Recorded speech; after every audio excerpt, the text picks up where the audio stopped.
Is that the three? Is that DS one where like?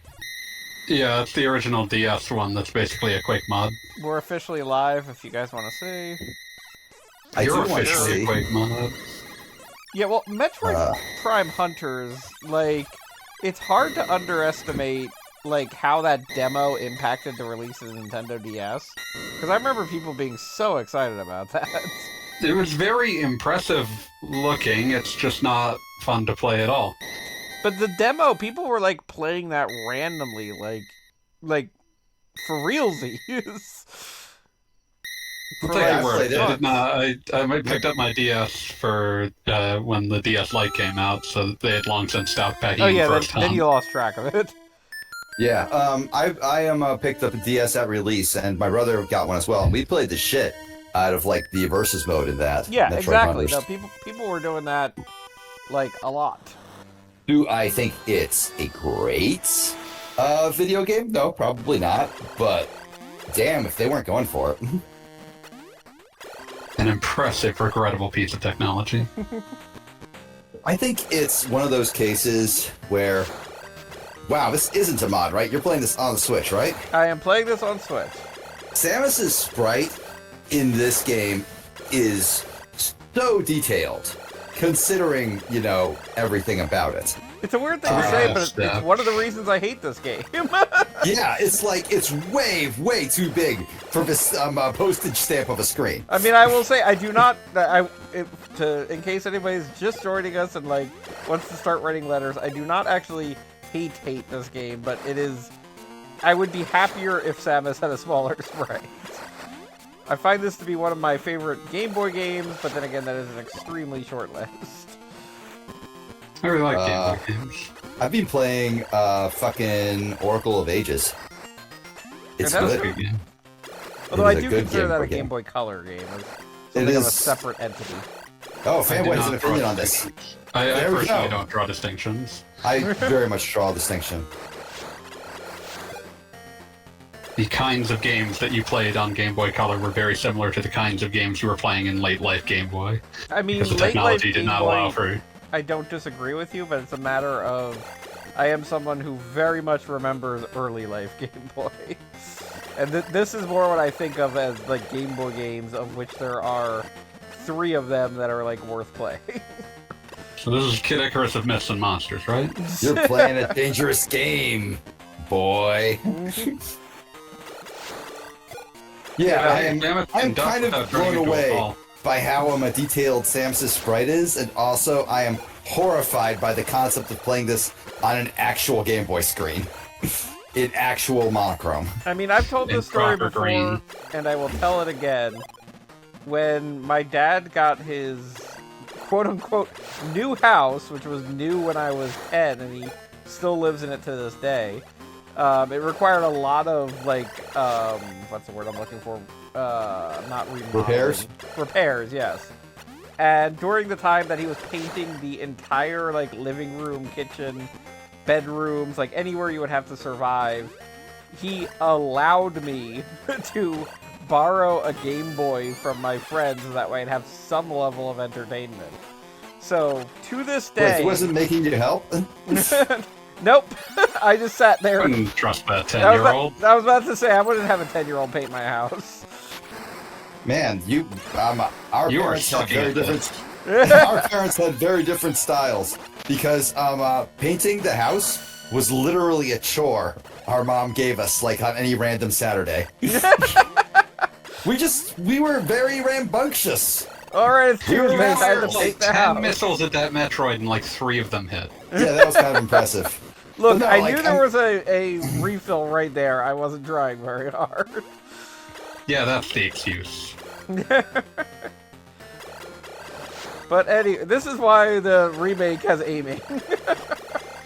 We True. scuffed the shit out of those walls as kids. But anyway, so painting house was just so normal for us. yeah, so since I was not participating in the painting, I'm just playing this game on Game Boy. The smell of fresh paint to this day makes me think of Metroid 2. That is. And the smell of paint fumes, really. Yes. But little did young Gogglebob know there was a gas leak in that very house. Again, my dad's still in there to this day, so I would be surprised if that were the case. For the bare necessities. But yeah, no, I will have to say, Game Boy games that really stick in my brain are this, Final Fantasy Adventure, and Link's Awakening. And I was really Link's hoping you were Awakening. gonna say. I was really hoping I was gonna hear Wizards and Warriors X. Oh yeah, I was really hoping you were gonna say Fist of North Star. 10-bit battles for the strongest in the universe. That's the one. The very same. I'm gonna say my number one Game Boy game is Who Framed Roger Rabbit. Trying to think of like something sadder than that. Axley. Actually, it didn't come out on Game Boy. Didn't it? Huh. Why did I think there was? Pretty sure that's a Super Nintendo game. Oh, I'm thinking of what am I thinking of? The one game that is like Action Pong. Action Pong. I can see the game box art in my head. All right, fanboy. I'm sure you have a very negative opinion on this, and Gogglebob, I don't actually know yours, but you've seen widescreen ROM hacks, right? Gogglebob? Oh, absolutely. You're aware of them. Some of them are quite cool, in my opinion. For example, Sonic 3 Air is kind of fucking amazing. What would be your opinion on like a ridiculously high-res widescreen version of Return of Samus? You know, I would absolutely. I was thinking of this even when the game I'm about to say came out, but freaking. Wait, is this Samus Returns? Fuck, never This is mind. Return of Samus. Samus Okay. Returns is the 3DS game. All right, good. It's so confusing. That's so. My idiot brain was not designed to handle that sort of distinction. But when Castlevania HD, the 4-player one, Harmony of Despair. yes, when that came out, literally Metroid 2 was one of the first games I thought of that would be wonderful with that treatment. Like you I can just feel see, like you can see the whole planet, and you've got like 4 Samuses running around. that's novel, but I feel like actually making this higher res for most of it wouldn't actually help at all. Well, it's designed Because to be so much of the cramped. design is super cramped. Yeah. So you wouldn't actually have any like additional headroom for most of this to actually use that extra space. You'd just be seeing a lot of walls. Counterpoint, I'm okay with seeing a lot of walls to avoid playing this. You could just not play this. That's also an option. I know, I didn't. That's why Gogglebob's playing it. But yeah, I don't know. Like you already know my opinion on widescreen hacks. So You think they are bad. And I think they are wonderful because there's nothing I like more than like a video game being like presented in its rawest form under completely wrong circumstances. I love super like high definition 4K remasters of N64 games where you can see every fugly ass polygon. That shit just like speaks directly to my soul. I love I'm so mad that the recent re-releases of Final Fantasy VII don't have an option in them to just not have the backgrounds blurred into a smudgy mess. I want to see those. I want to see each crisp pixel as crisp as fucking possible. That's the kind of shit I live for. So being able to play the entire game in 1080p. With just a tiny little Samus running around at the very middle of the screen, that would own to me. Is it good? Fuck no, it's terrible. But I love it. I mean, I in part hate it because there is a very strong push to everything needs to be widescreen 1080p 60, or honestly at this point they're complaining that 1080p is too small and it needs to be 4K 60. That's stupid. And Fuck you, I can't even read the text anymore. Yeah. It's very frustrating because it means that any attempt to bring back an old game that's just here's the old game, you can play it again, it gets met with lazy motherfuckers, how dare you not fucking make the Star Wars special editions out of this make a hash out of this shit. Sure. I buy that. I 100% want the original game to be playable. I just find like the haha, look at how we fucked this up as a beautiful curiosity. It's part of why I love. Argue. I have no intention nor desire to argue you out of that. It's just. I'm not trying to like argue with you. I'm just making my opinion. Yeah, I'm making my dumbass stance known here. I'm just saying, like my response is like, it'll be easier for me to just laugh at that when there aren't like just absolutely broken-brained people doing like the equivalent of people demanding that like old 4x3 content be forced into widescreen, cutting off the image. I'm with you on that one too. Fucking Sonic Origins hurt me. Like there's this like, because like part of the reason.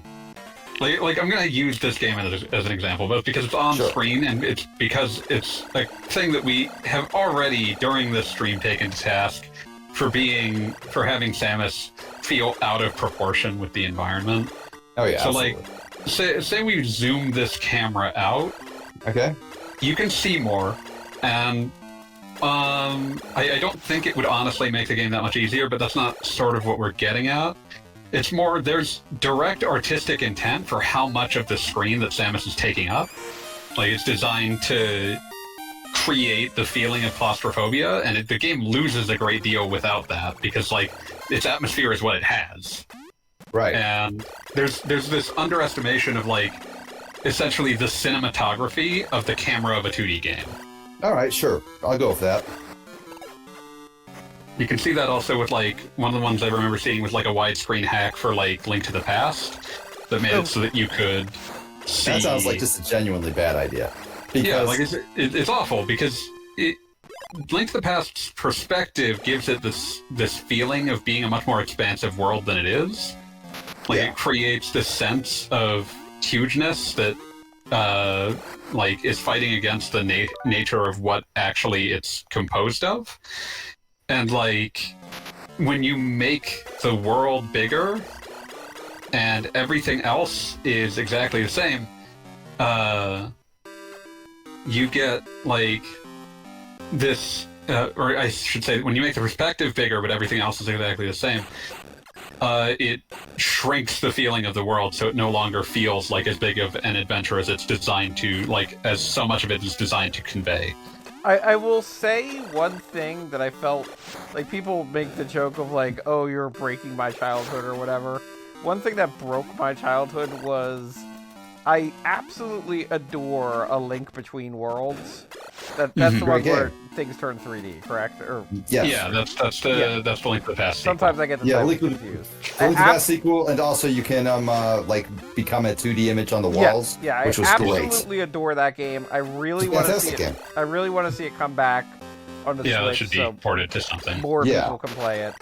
But one thing that absolutely broke my childhood was at one point you talk to a guy who's like, oh, can you run from this spot to the other spot in, like, a minute or whatever? And I'm like, dude, that's the entire world. Nobody can do that. And then you absolutely can. And it's like, wait a minute, has this game always been incredibly tiny? Which does work for Link Between Worlds because it's projecting a different vibe, but it is also retroactively mind-shattering. Yeah, it's like, no, you shouldn't be able... Oh, you can do that in 3 seconds. Wait, that's not cool. But, on the contrary, it's very cool. I love going fast. Okay, like... Oh, Spider Ball. Yeah, so I got the Spider Ball, and there's a power-up I'm going to have opinions about. We're going to teach spiders to do what your blood does! Oh, okay, then. Yeah, so Spider Ball is definitely one of those things that has a wonderful idea. I love the concept, and it absolutely breaks the gameplay, and would be 100%. It creates horrible expectations. Yes, it would be. We talk about, like, if you were to expand the screen, if it would make changes. I would love to be able to see this entire room and find out if rolling around the entire perimeter of it is at all a good idea. Rolling around at the speed of sound. Got places to go down. Follow my rainbow. Damn it. What? I'm not good at Metroid hunting, ironically enough. Yeah, you seem to be just extraordinarily bad at this.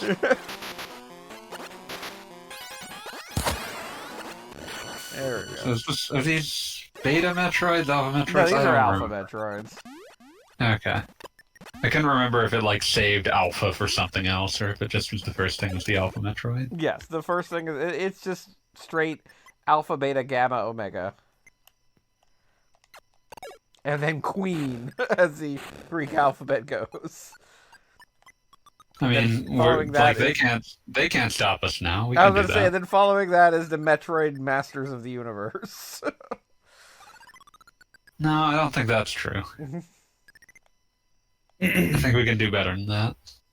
We've evolved beyond the need for He-Man.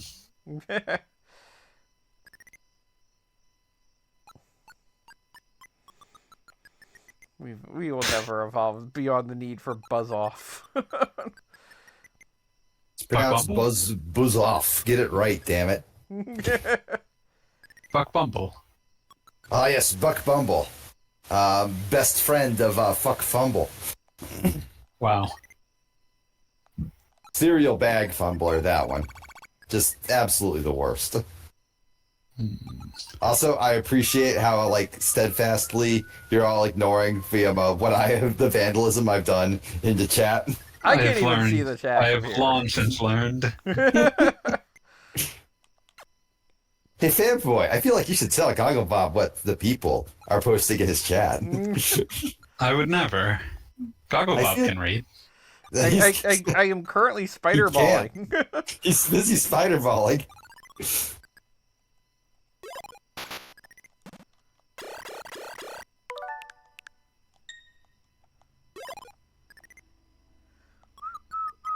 Oh. Wow, eat shit. Ah, you fucker! You fucking cheater! I'm going to try and beat Metroid 2 in one night here. Why would you do that? You think I'm gonna fucking beat Zero Mission in one night? No, that's gonna be like a 4-month affair. I mean, I know I can do. I literally have a GIF saved of the victory screen of after beating this in 2.5 hours, so I know it can be done. Sounds fake. It probably is.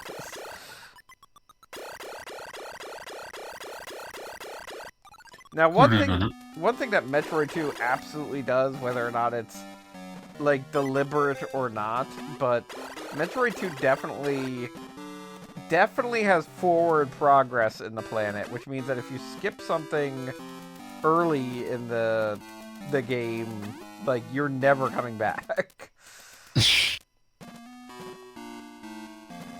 Like, I do have to say, for all the complaints everyone has about Fusion at all times, I do appreciate that that the way it designed its sort of central hub made it...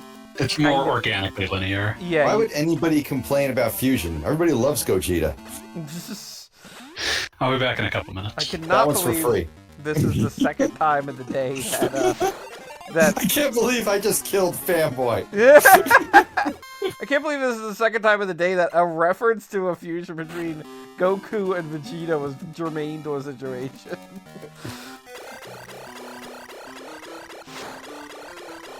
Gogglebob, which is your favorite? Vegito or Gogeta? I'm going to have to say Vegito because, really? Well, because interesting choice. I do have a, I don't know what's the appropriate word here. I do have a fondness for the Boo Saga in some capacity. And okay, that's a valid answer. I also have some fondness for the Boo Saga. It's weird as shit. It's weird like as shit, it is. And then like just everything that because the lead up to, I mean, it gets lost in sort of the memory of the lore. But the lead up to Vegeta was that we were going to see the fusion of Goku and Gohan. And that didn't happen. I was about to say, and like, also I'm glad for. which yes, they and I'm actually surprised at the restraint of Dragon Ball Z that they haven't gone back to that idea like immediately. Like, yeah, no. We can do this now. We can doesn't mean we should. We're not fighting a giant pink weirdo. We can go back to this. But I feel I feel Dragon Ball Super kind of fucked it up a little bit by making it so it's not actually permanent, doesn't matter, whatever, who cares. I mean, legitimately, it already obviously wasn't, and I'm kind of glad that they were just like, nah, that would have happened anyway. Yeah, that would have happened. No, they just went, nah, it only counts if like one of you has like a seat at the God table. Yeah.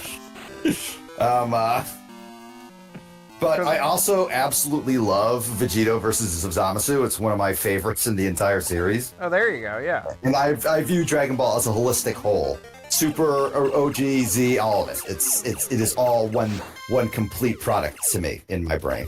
Yeah, no, I believe that. But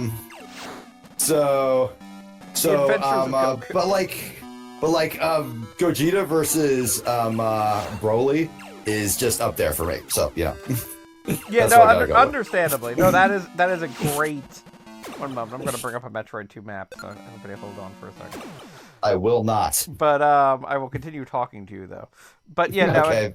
Gogeta is awesome, but it is just like I said. Vegito definitely has the sort of. I got Pac-Man. I don't know what I'm going to go with here, but. Okay, here's like the thoughts. For a long time, the statement was, "Oh, Vegito is sort of like Vegeta's in control, and Goku is sort of in control." But that's not really true, especially like if you see the Zamasu fight. It's basically both of them. Yeah, like, that was always more of a fan interpretation. That was absolutely fan interpretation because for years and years, like for the 20 years between Z and Super, all we had was Vegito's one appearance in the Buu Saga where he's just kind of being a dick, and Gogeta's one non-canon appearance in a movie. Didn't really matter. Yeah, there was some. Yeah, it's also like in part because people were also having the single dumbest debate humans have ever had, which is stronger. Oh, that's just a stupid look. Like the second you actually care about power levels in Dragon Ball, you've lost sight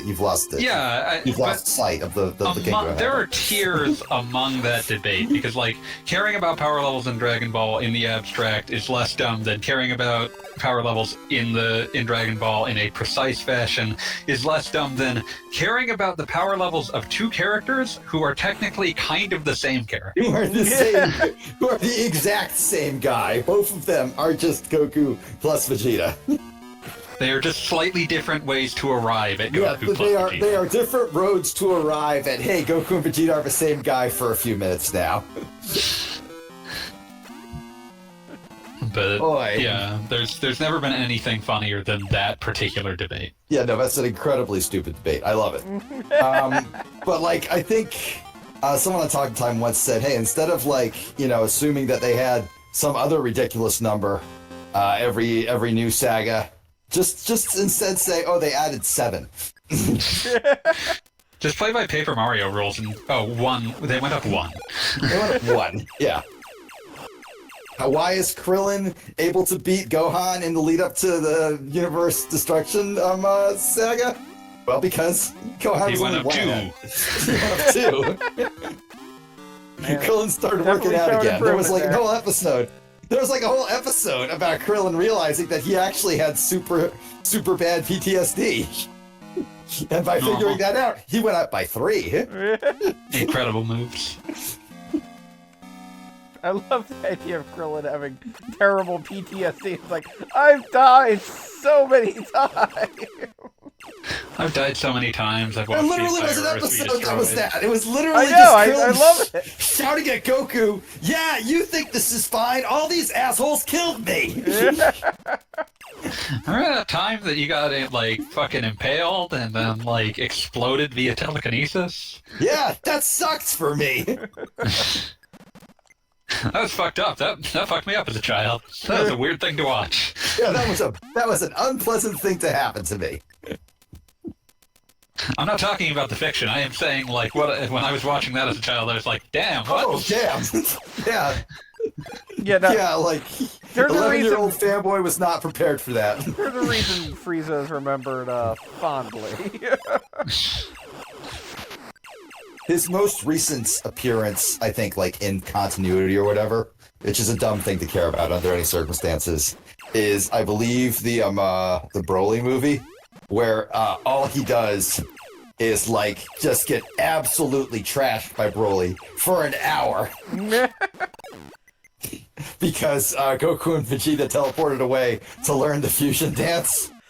Which meant that all that Broly could do in the meantime, because he's just a screaming rage monster, was just beat the shit out of Frieza. And it was great.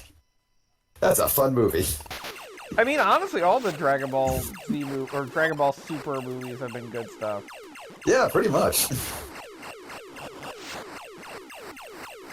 Okay, is this like an excavation thing? Do you have to clear all of this? I am digging through dirt. Like, I mean, if you jump or like and shoot down, will you go down? Oh yeah, absolutely. That's how that works. Well, why didn't you go back there and like create a pit of death? What's wrong with you? Yeah, you have to understand that creating a pit of death is not my ideal situation. Well, I think it should be. I feel like you're a coward for not dying.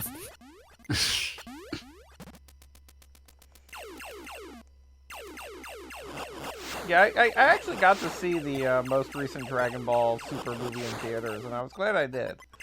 It was fun, and the entire audience was super into it. Yeah. Get hype.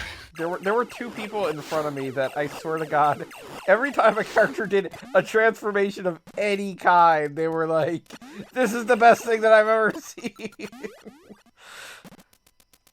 Like, I maintain that the only reason I enjoyed seeing Man of Steel in theaters, because I don't think it's a very good movie, but the guy next to me was so fucking hyped.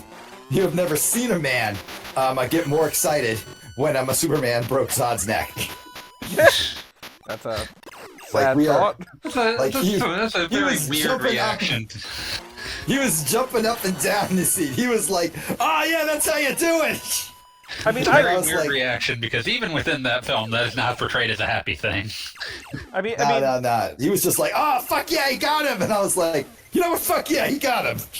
You know, I was on board. It's one of those things. I had a friend pass away recently, and I'm so sorry to hear that. Well, it was December of last year, but I mean, I say recently.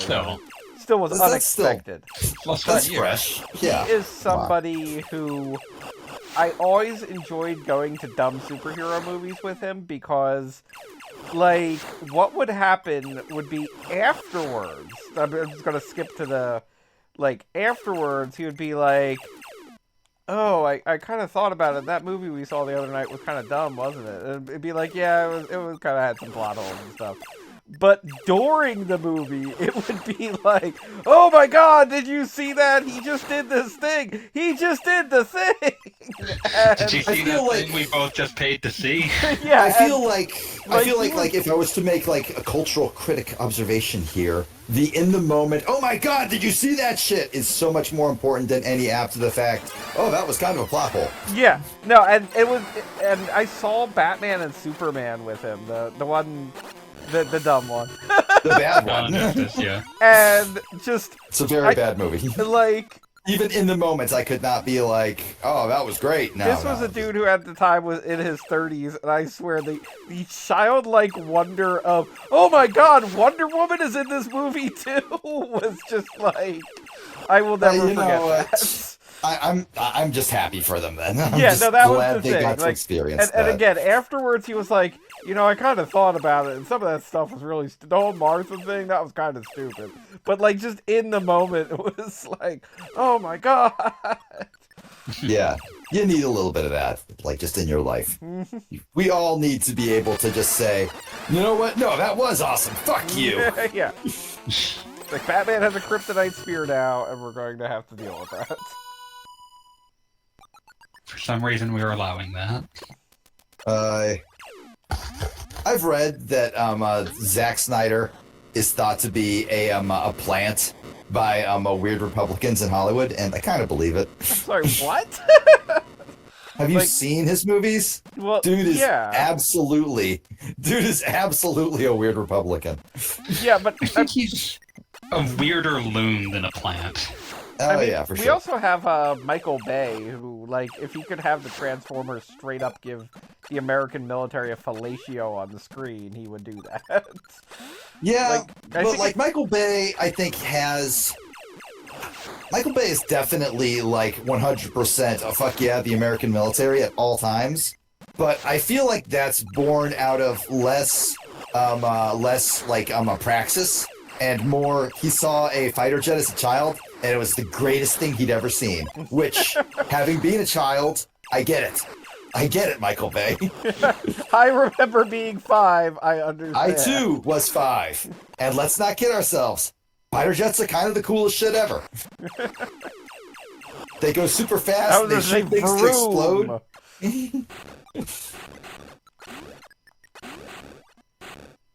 So I gotta ask, how does the spider ball work in terms of wall?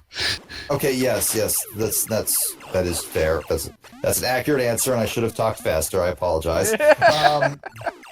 I mean, when you're going up wall, do you push up or do you push the direction you were going to continue rotation? I was actually going to mention this when I was crawling around the whole perimeter of that one room, but there was a significant part of that roll where I was just holding the down button and just making forward progress. And in a way, that makes 0 sense. So you can push up and down, but like, okay, let's say you're spider ball rolling along the floor, and you come up to a wall, and in this theory where we were going to the left. Okay, do you continue pressing left, or do you have to press up? Here's exactly how this works. As long as you are moving forward, you can just keep holding down whatever the hell button you were holding in the first place. However, the minute you stop, you then need to figure out which the hell... Use the logical button. Well, not necessarily the logical button, because there were a couple times, even in that roll, where I stopped, and then I had to press, like, right, just because it was just, like, a little bit of a ledge, or whatever the hell was happening. Like, here, where everything's at, like, strict 90-degree angles, it's straightforward, but when the ceiling, or whatever you're rolling along, has weird little ridges, It had like an approximation of a 45-degree angle, but it was really just just 2 right angles. Right. In the space of one tile. Like that does make it weird and annoying. So the spider ball is a land of contrasts. I see. I'm learning so much. Oh, Kishi's playing Tears of the Kingdom. Let's go watch Kishi play Tears of the Kingdom instead of watch this bullshit game we all hate. This isn't Legend of Legaia. Everybody likes Metroid 2. I wouldn't go that far. When Ample Vigor asked if you were streaming tonight, he might pop in. He might not. He had a bad week at work. He just asked. I just said yes. Hey, you guys streaming tonight? And I said, yeah, we're playing Metroid, the bad one. And I did not elaborate further. He's probably expecting other M. Why isn't Other M on the official list of 2D Metroids? I mean, for one thing, it's not a 2D Metroid. No, it's not. Wait, shit, it is. Sort of. Technically. It's 3D. I mean, one thing is that I honestly considered it because I have not played that game start to finish since it came out. I fired it up as have most right-thinking people. Yeah, I fired it up to play like a few little like, how does this work? Oh yeah, I remember now. But legitimately, I cannot imagine my stream setup and the goddamn Wii aiming controls of like when you have to fire missiles at things working out well. Sure. Sure, I get it. Like, I'll be like, hold on, I need to go into light gun mode here and back away from the room.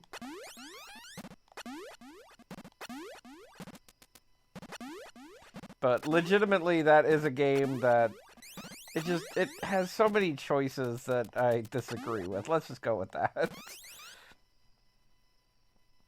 It's the best way to describe it. What the fuck are those things? I don't like them. Ground things. Nope, don't like them. I don't Tell like them them. I hate them. I tell them I hate them. Was that a Futurama reference? That was a Futurama reference. I had a flight today, and one of the options on the TVs in the back of the seats was Futurama. So I was like, oh, Futurama. And apparently there are 10 seasons now. Possibly many more. I don't know. They are fucking cheating to get to that number. I don't care. We're going to maybe 7 production seasons. I'm not going to do the mental gymnastics to figure that out. Anyway, it was the one where Fry gets stranded on the planet of the people eater things, and it's an ET parody, and it was bad. And I watched it and I'm like, wow. I mean, every TV show that has as many episodes of Futurama is going to have a few ones that just make you go, ah, yes, that was bad. And this one was bad. It was one of those. But yeah, just to be completely fair, according to Fox, there were 5 Futurama seasons in the Fox run, and that included one season that was reconstituted from at least one season 2 episode, a bunch of season 3 episodes, and a bunch of season 4 episodes that they just never bothered to air. That shouldn't count. What? But what's season 5? If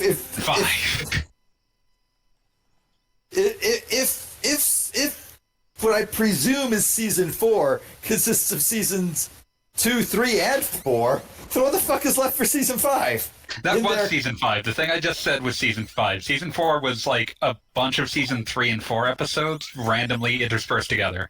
That's why, way back in the day when they were first releasing them on DVD, they didn't release them as seasons because they didn't line up with the broadcast seasons. They were released as volumes because that's what they were released as the production seasons. Fair enough. Volumes is a more sensible way to do these things anyways. And then Comedy Central took 2 production seasons and stretched that into 4 seasons. That's okay, sure. Well, and the movies were considered one season, right? The movies were considered a production season as well. So how many that's movies why you get, were there? I remember 4. watching them, and I thought that at least 2 of them were pretty good. I will endlessly defend the first movie because Bender's Big Score is good. I like that one, sure. If you watch the director's commentaries for the final what was the final season of Futurama, they talk about all the ideas for episodes that they never got to do. Like an episode focused on Barbados Slim and stuff like that.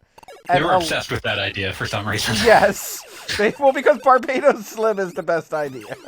He's extremely funny, but at the same time, it's a really weird thing. He is not a character with enough legs to carry an A-plot. Hey, have you seen his legs? He's Barbados Slim. He does have a lot of legs, it's true. He has incredible legs.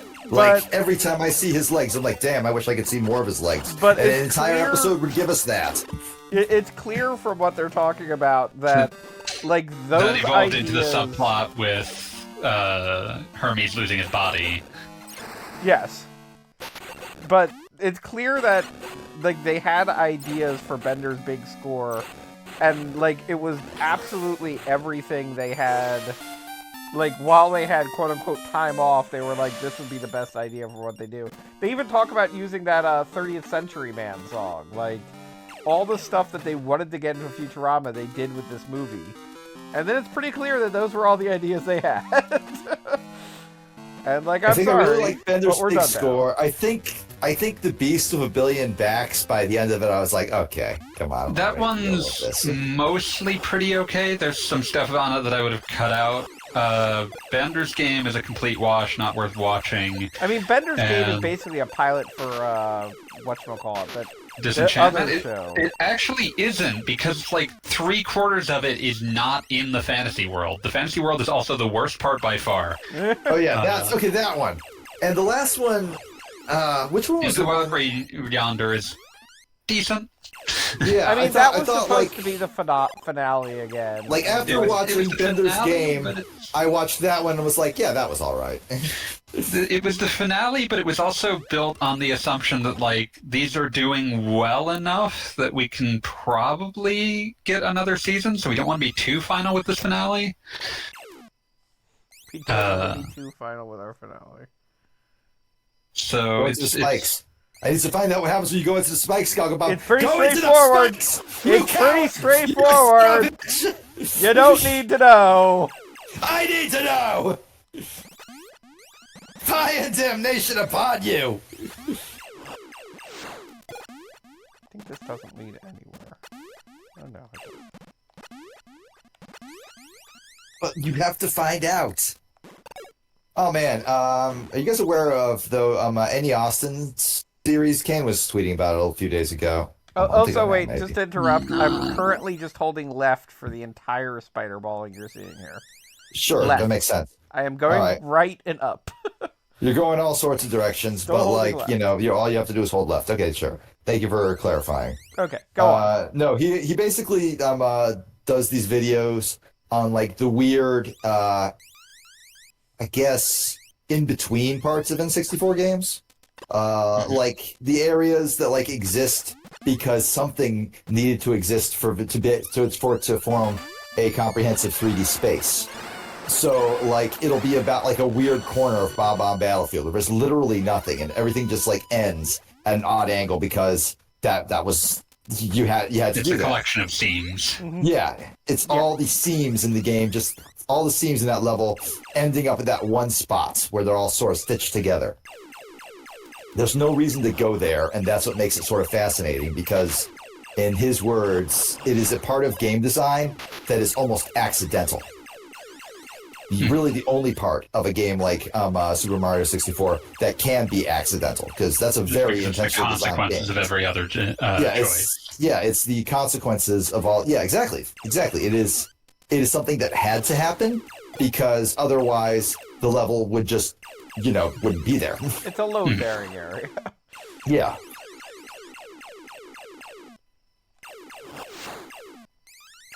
But even to use the Bob-omb Battlefield example, even that's a choice because they had the option of having a pit there, which is essentially the void, but the choice was made that it shouldn't be because it's the first level. Yeah, right. So as a result, you just get like this weird triangular cutoff area that just wherever level essentially just stops, for lack of a better term. Yeah. The void. And honestly, I think it's really cool that like, somebody's seeking out that like sort of thing and documenting it. It's very neat. I enjoy it. Especially because the general tenor has been to try to avoid things like that because the appearance of artificiality is frowned upon. Well, like, that's... So you're saying avoid the void? Avoid the void, yes. Look, oh, it got bigger. Embiggenated. It's a beta. A noble spirit embiggens the smallest man. Like the hedgehog! A noble spirit embiggens the smallest man.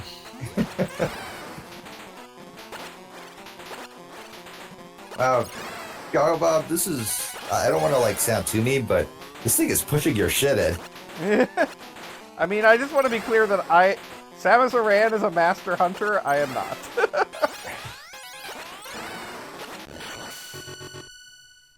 Way to use the level geometry to work in your favor. I mean, you're seeing enough, like, when you were watching me play Legend of Legaia, that was a game that I played through twice in my entire life. This is a game that I played through 1,000,000 times when my dad was painting. How long were you repainting the house? He was not a very fast man. It's a game that takes 2.5 hours. Prince Hordkin says Samus looking skinny in this game. Hi, Prince Hordkin. I hope you appreciated all of my insightful thoughts on spider blood. Just a normal thing to say to another spider blood. Radioactive spider blood. That was one of my favorites. That's one of the like few tweet threads that I might actually redo on Blue Sky now, because I lost it with Beat Twitter, and it was up there. Like Powerful Monster Girlfriend. That's the greatest hits compilation. Yeah, no, Powerful Monster Girlfriend, Spiders for Blood, and I gotta think of a third, or else the thought is incomplete. I guess tax space for blood. A lot of blood-based ideas. All the best ideas are about Spend blood. a lot of time thinking about blood there, Beats. Technically, Powerful Monster Girlfriend is... Technically, Powerful Monster Girlfriend is also about blood because of the line emergency tracheectomy. A lot more than blood involved in tracheectomy. Yeah, but blood is definitely a factor. It's true. Radioactive spider blood. Every time I bring that one back up or repost it, I get somebody saying, I would die for Powerful Monster Girlfriend. And I'm like, no, you don't get it. They're a bad couple. That's a normal thing. they need to break up. They are not communicating properly. All of this could have been avoided with 2 seconds of conversation. At the very least, some couples counseling. Yeah, depending upon how badly they want this to work. I mean, if they really want it to work, they could try talking. But, the guy, as I've written him, is literally just, doing anything he thinks will please her at great personal expense. And she not only is not appreciating him doing this, or taking the time to say, hey, don't do that, he's encouraging it. They are a bad couple, and breaking up will be good for them. Every time it's she's so hot. But oh no, I would die for Power Monster Girlfriend. No, you shouldn't! Well, you should not have to die. It's like people see Joker and Harley Quinn as aspirational. Yeah. Or worse, the people who post name a better couple and of a guy from Death Note and his idiot girlfriend. Yeah, that's a little concerning. That's a lot. Yeah, it's oh yeah, a great couple, a serial killer, and the lady also a serial killer, but also one a serial killer, but a different way. But less committed to the bit.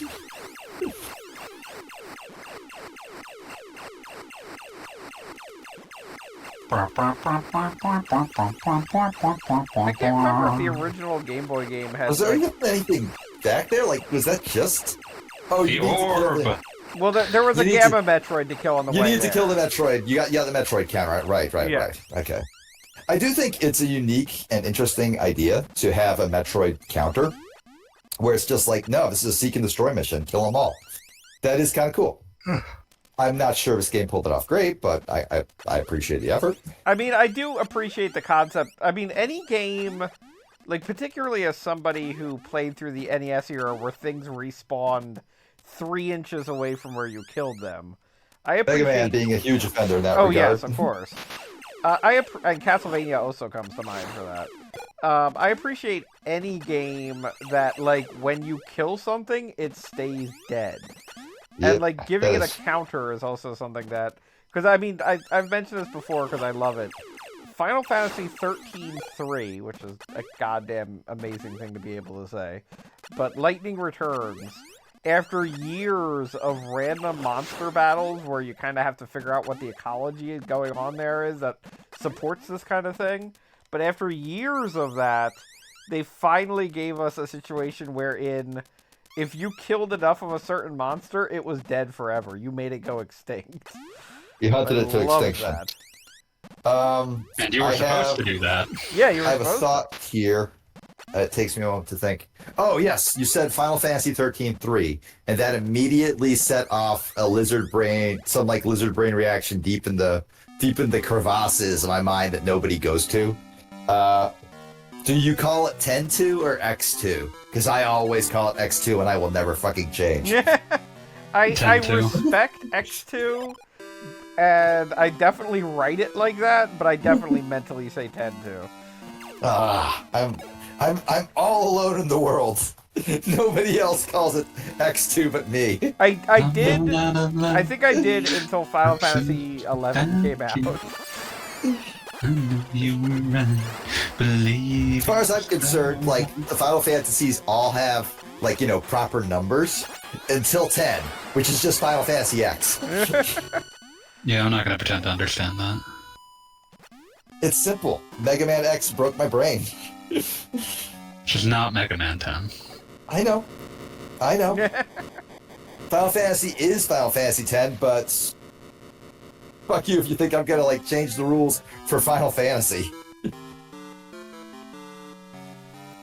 I feel like calling it Final Fantasy X is changing the rules for it. Okay, shut up. That was a great comeback. I'm very intelligent. Also, this wasn't an argument worth having a good comeback for. One thing worth noting that I don't ever see enough people talk about in Metroid 2, the Metroids do not drop power-ups in any way. Which I think this is the only game where that is the case. Dreadful beast. And I think it's supposed to mean something, like make it more relevant that you're committing genocide or something? I don't know. I think like they don't have 40 power-ups to give you. Yeah, true. Can I make a judgment call on this that's probably not accurate, but like it feels accurate to me? I don't think Nintendo actually thought it through to the point where, oh, you're committing genocide against these space bugs was a thing that was in their mind. Well, I don't think they put that much effort into it. I think it was a thing in their mind, but only in so much as it was a good thing. Like, yeah. I think that, I mean, obviously you are eliminating, by the way, does Samus look beefy enough now? Samus is definitely looking beefier. But it is definitely a good thing that you're eliminating the Metroids and there's a limited number of them. But I don't think it's supposed to mean, like, in a matter of speaking, it's not, like, religious that you are conquering the Metroids. It's a matter of... I absolutely believe that Samus considers killing Metroids her religion. Yes, okay, fair. That's just because of the Chozo shit. But I'm just saying that it makes every one of the 30 or so Metroids hanging around, like, more of a boss, even though you're continually doing it. Sure, that's fair. But no, Samus absolutely... Wait, does... Okay, here's the question of the day. Is Samus a devout follower of Chozo religion, or is she more like a nominal follower of Chozo religion? Christmas and Easter. I mean, you have to consider. Okay, fanboys planted his flag. Gargo Bob, it's up to you now. Well, I'm going to say you have to consider that there are all these ancient artifacts that the Chozo have left behind. And Samus just kind of welds them to her suit willy-nilly. Like, it's like, oh yeah, Spring Ball, this is mine now. And I feel like if she was, like, a devout follower of her bird people, like, she would, like, be putting them in a museum or something. Counterpoint, when she welds them to herself, she is taking them into herself and making herself a part of them. I mean, I can't disagree with that. Right? So I would say that's extremely, like, religious. So I'm coming down on the devout follower side. How many balls do you have now? Is this like, oh, that's just Spider Ball but red? I've got maximum you're red balls. now. I've got Spider Ball and I've got Spring Ball. Oh, okay. And Bob, and they really did, like, in some capacity realize that the ball was the most interesting thing in her arsenal, so they expanded on it in some way. Okay, Prince Hordkin has its differing perspective from either of ours, and that is that she rebelled as a teenager and never stopped. So, like, maybe Samus is not a follower of Chozo religion at all, but, like, actually a Chozo atheist. No, I don't see how she could be a Chozo atheist, because she is absolutely... Like, I do feel like she is beholden to her bird folks in some fashion. Now, whether or not, like, she actually believes... Well, plenty of people, like, you know, embrace, let's go with... Militants? That's not the right word at all. Performative? Still not correct. Many people, like, embrace atheism, like, on levels that, like... at levels where, like, you could say, dude, that is your religion. But still, like, hang out with their mom and dad. Sure. Performative. Okay, sure. Performative. Like, that's not, like, uncommon or unheard of. This is true, but you also have to consider that if you read all the lore, if you're considering all the Samus adventures to be canon, and all the shit that she learns in these adventures, there is straight up Chozo lore that talks about her. like she is their Jesus in a weird way. Like, they were all dead. Like, she was the last survivor. Well, right, they are all dead. Or kinda, something's going on there. But there's a lot... There seems to be a few left. There's a lot of lore hanging around that, like, the Hunter will appear and she will destroy the Metroids. And the Hunter is clearly her.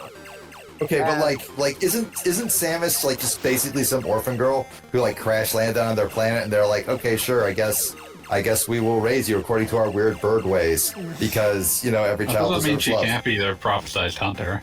I mean, sure. Like, I'm just like wondering like where the split is between we raised you because you were a toddler and you would have died if nobody was raising you, and we raised you to become the hunter. Yeah, you realize she's Noah, right? Yeah. Well, anti-Noah, because she killed all of one of the animals. Bring me zero of every animal.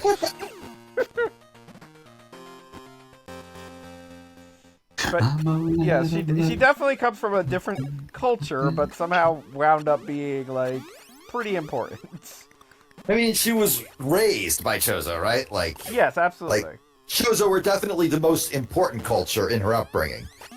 Yes, yeah. I mean, it's hard to say if Space Mom and Dad ever taught her about Space Jesus.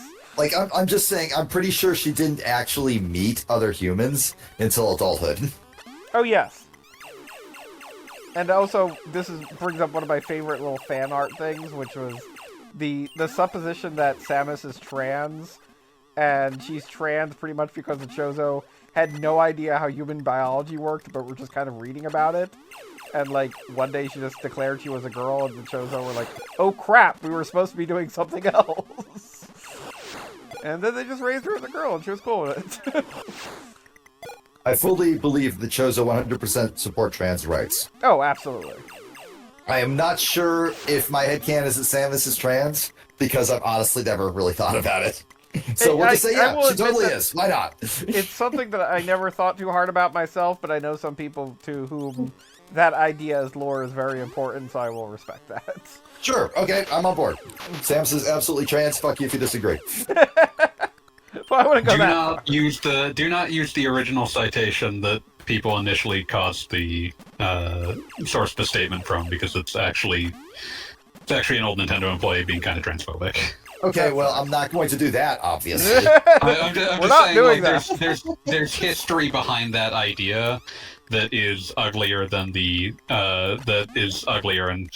just accept.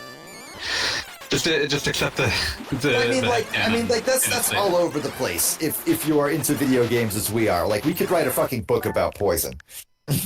It's true. It's just very specifically like it's a weird. It's weird in that same way. All right, sure.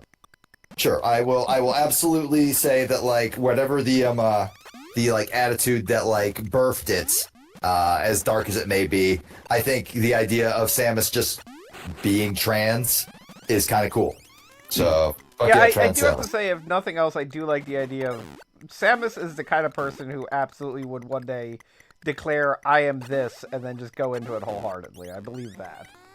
Sure. Samus is not going to take any shit from anybody who tells her, but you're not like that. It's like, no, I am. Shut up. I have a gun. I have a gun for a hand. Shut up. All I'm thinking of now is that old awkward zombie comic about, like, she had an entire, like, string of comics about Smash Bros. House, and one of them is, like, Samus cawing outside your window in the morning because she was raised by birds. I've always enjoyed completely... It's just like her putting her helmet back on and saying, "I was raised by birds, okay? Shut up." And I also like the completely separate from other headcanons theory that she has a crush on Falco because he's a bird man. Hello. Like, who is this? Yes. It's Calscrub! Hi, Calscrub. Hey, Callie. We're talking about how Samus Aran has a crush on Falco. Are we talking about that? That seems like something you were talking about. That's what Galba was talking about. That said, I have seen having like expressed my appreciation for Little Mac many times on Twitter, I have seen a surprisingly large amount of people respond that Little Mac and Samus are married in Smash Bros. Canon. And I just say, sure, whatever, why not? They're both fighters, why not? Who cares? Yeah, sure. Sure, I could see it. I mean, they were definitely part of each other's intros, if memory serves. He was part, or she was part of his because they. Oh yeah, they distinctly pointed out how their height difference. In Little Mac's like character trailer, he literally obliterates her with one Yeah, hand. it was like he's so short, and then he like uppercuts her into the universe. She's like, haha, you're so short, and he's like, bitch, taste this. Well, okay then. That kind of goes against the entire. Well, obviously they're an item. Well, that's how they got together. They're both warriors. That's like flirting. Is it? Yeah. For warriors, we don't understand. I mean, like, Samus is a bounty hunter because Nintendo has stated we didn't actually know what bounty hunter meant. We just thought she was like Boba cool. Fett. We didn't realize that meant like hunting people for money. Yeah. We did not actually like have a definition for that in mind. But Little Mac is a boxer. Like, it's my headcanon that he doesn't even like dislike most of his opponents. He just He probably hates Don Flamenco. Everybody hates Don Flamenco. But like King Hippo, I bet King Hippo's a great guy to hang out with. The anti-Spanish sentiment. Actually, This was a weird sentiment to have. Is he Spanish or is he Spanish? He is Spanish. Spanish from Spain. But I think more importantly, he's a dick. From Spain. Imagine saying that in the same game that Super Macho Man is in. Oh yeah, Super Macho Man's absolutely a dick, and he's 100% on cocaine. Oh, sounds of it.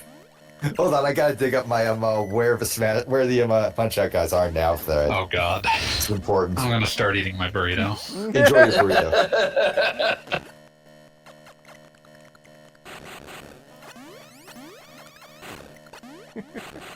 Where are the Punch Out Let's guys? see. Here we go. Okay, so Glass Joe owns and operates a small bakery in Paris. Well liked by all locals, very few of whom are aware of his boxing career. I feel like that's reasonable. Von Kaiser. Oh, beat. Yeah. Listen. Did you see I saw a good shit post I love relating to Punch Out just a few days ago. And I need to pull this up properly because it was an idea that I admit I'm actually on board with. I'm all ears. They should make a Punch Out Muso game where Little Mac has to mow down hundreds of Glass Joes. That's fucking evil. Glass Joe doesn't even like boxing. But how will the Glass Joe army feel about that? You're trapping Glass Joe in like some sort of Faustian hell. He must experience death hundreds of times per minute. Okay, here we go. Don Flamenco, arrested for using the LLC he set up to self-publish his tantric sex guru audiobooks for laundering money. Cryptocurrency was involved somehow. I stand by every word of that. Also, just look at this fucker. I can hear his music in my head. I'm gonna dump this in the Twitch chat because I'm cool like that. So you can look at this fucker. So we all might gaze upon the visage of this fucker. Prince Orkin says half video game characters are bounty hunters, and that is true. I'm pretty sure even GTA protagonists are bounty hunters on a long enough timeline. You can get a good citizen bonus for punching a fleeing civilian, so that's kind of bounty hunting. Yeah, that's absolutely bounty hunting.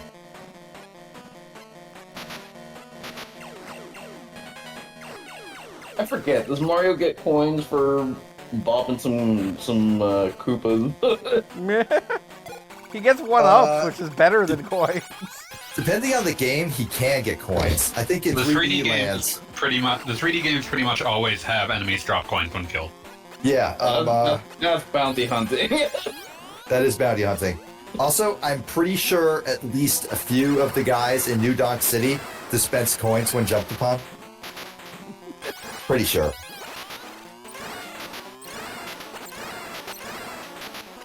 I'm out of this. I'm not even certain I have enough of them to win this fight. You're doing great, Goggle Bob.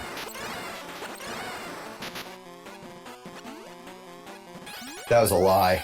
I lied to you. I am bounty hunting.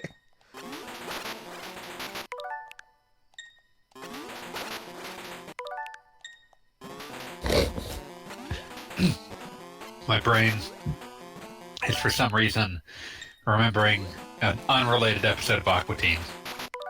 We are the Aqua Shocking. Teens. I am just remembering. Oh god. Have you seen Plantasm yet? I haven't. I need to. It's I would say just pirate it. I'm not gonna make you It's buy what it. Meatwad would do. It's what Meatwad would do. Especially like since there's a joke halfway through it where Nick Knock and just mock you for buying the movie. You got him somehow. Yes, no, I needed to use literally every missile I had. Ook spent half that story eating dinosaur brains. Ook no want to eat brain. You want Ook to die. You want Ook to die. No, the Aqua Teen movie is hilarious. I feel like there's this incredible reference to The Thing right at the beginning, where like Carl's head like does the Thing walk, and as it does so, it just screams a bunch of like his most famous quotes. One of them being, "It don't matter, none of this matters." Like that line is like normally. No, that line is normally just like the most deadpan thing, but like seeing like Carl's decapitated head like crawling around, screaming "It don't matter" is just wonderful to me.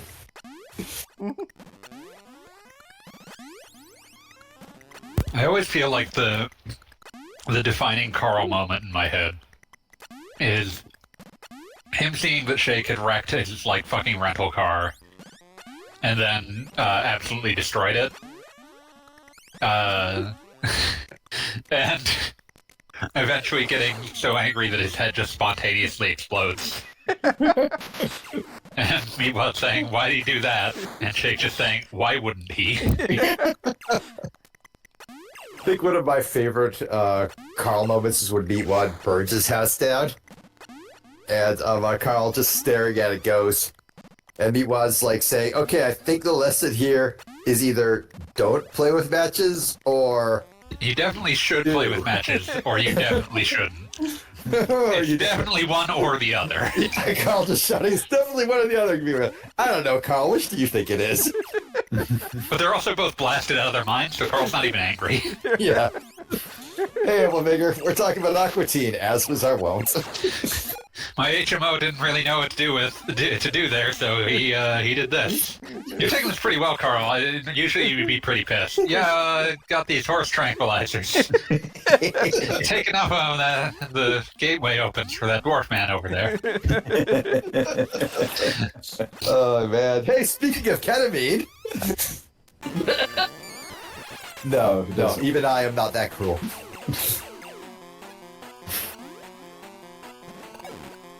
Oh, man. I just need you to know that if you need anything at all, you go ask someone else. I want as little to do with you as possible. Thank you, Dad.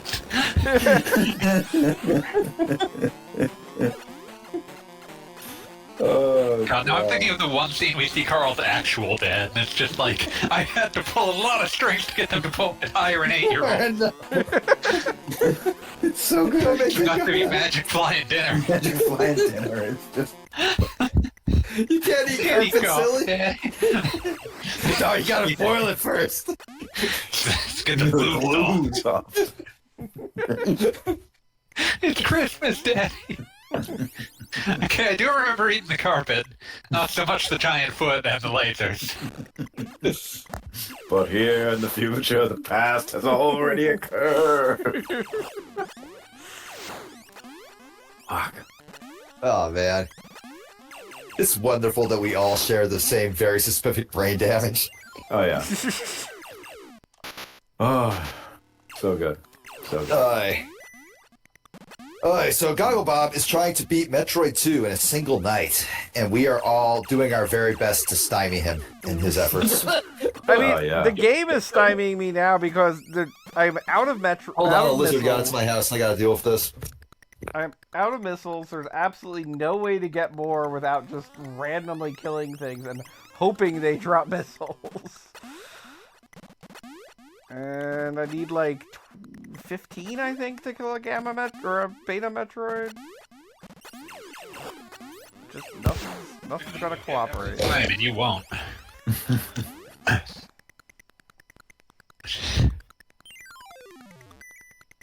Is there anything even to collect in this area? No, there is not. Just gonna have to deal with this. We don't know. We're trees. Just give me something to farm, game. I'll be happy. How are we supposed to be here having whole fucking opinions about Game Boy Metroid? Boy Metroid. The best description. We'll play Game Boy Kid Icarus later. Mazes and Alright. Yes. Well, Blizzard, won by my rules, which are if you manage to vanish that completely, that quickly, you deserve to, like, I don't know, eat whatever bugs have gotten into you. Crash on the couch. Yeah, you can crash on the couch. I love lizards. My wife hates them. You live so in an cute. ideal area for lizards. I can't Like, dispute that. They're such tiny little guys, and they try so hard. They put so much effort into being the dumbest things imaginable. God, They really do. I've been watching, God. Oh, I was just going to say, it's a weird thing, but I enjoy going to warmer climates for vacation exclusively because I then get to deal with For watching lizards. purposes. Yeah, no, it's like, I mean, like when I took a vacation in Puerto Rico, it was like, hey, buddy, what are you doing here? Hello, lizard. Lizard. God, I've been watching, this is a tangent, but I've been watching BoJack Horseman, and one of my favorite little weirdo background characters is fucking Charlie Witherspoon. He's just a tree frog in a business suit, and the most hapless human being on the planet. Oh, he's incredible. I love him, and he's just tragic, and his voice that's like just this horrible halfway house between a normal human and Bobcat Goldthwait. Just beautiful. Gogglebob, I'm noticing you don't have any rockets at all. That's my problem. I've got a fucking Metroid to kill, and I have 0 missiles, and nothing in this area is dropping them. And it's just like, alright, fuck you, game. Are there enemies that have like a bigger probability of dropping You know, missiles, you would or think that. But literally, since I got the last Gamma Metroid killed, like, there's been nothing, literally nothing that's dropped a missile. You can see I've got 0. Like, they haven't even given me the opportunity. Just gonna fucking rewind a bunch. Please don't do that. I'm doing that. You have so much to not rewind for. Wait, what will rewinding get you? Just more I'm- things to I'm- kill? I'm just trying to kill, like, these little shit enemies that hopefully will drop a missile, but I'm getting close to just walking backwards to earlier areas where theoretically missiles were more plentiful.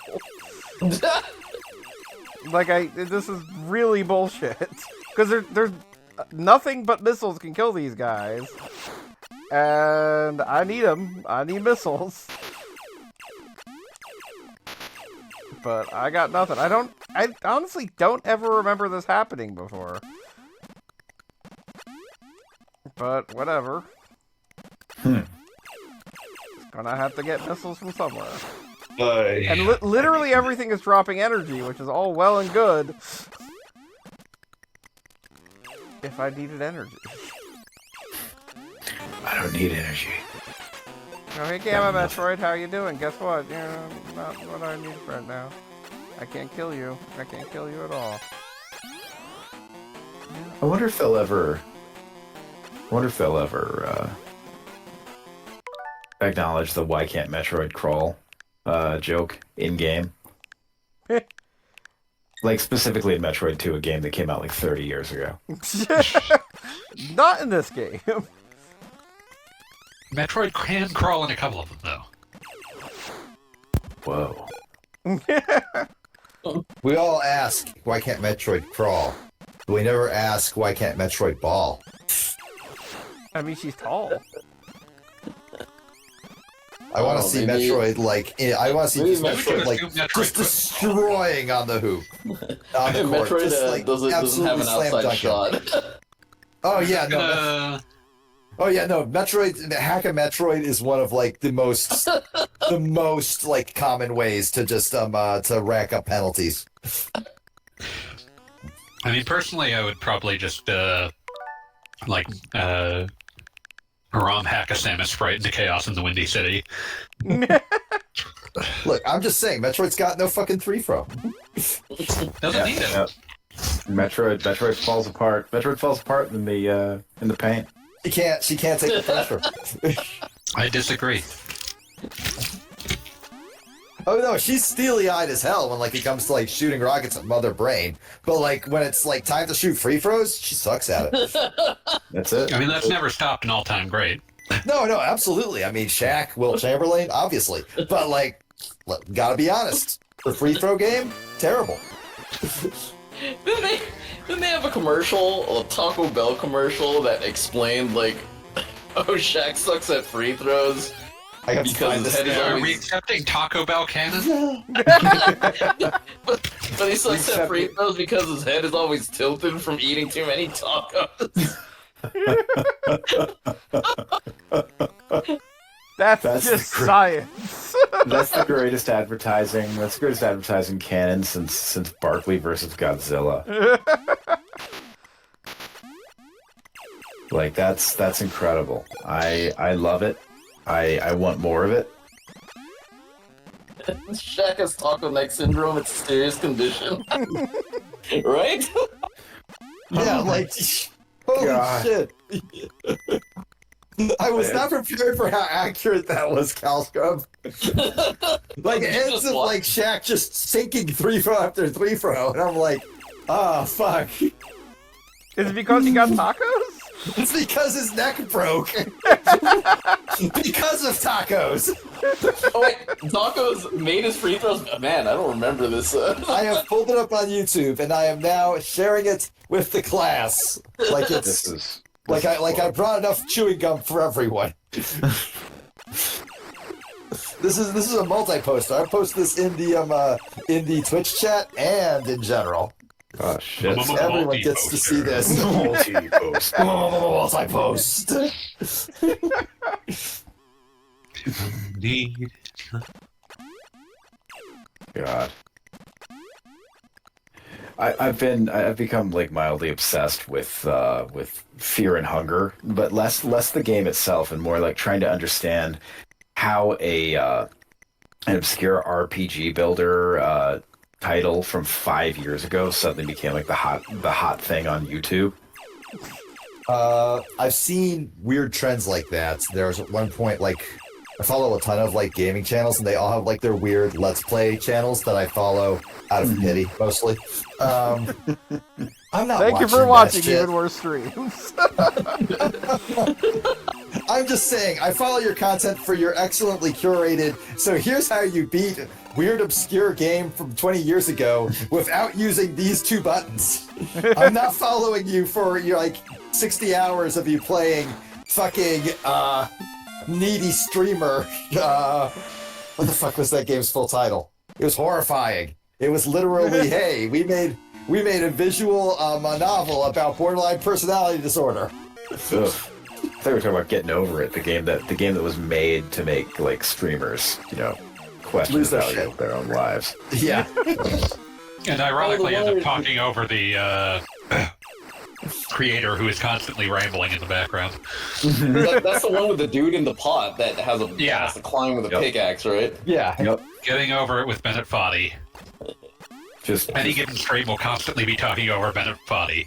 I mean, why wouldn't you? I absolutely would. I mean, I would. I'm just saying it's very funny. It is kind of funny. It is very funny, yes. But yeah, I got the commercial totally wrong. The taco neck solved his free throw wrong.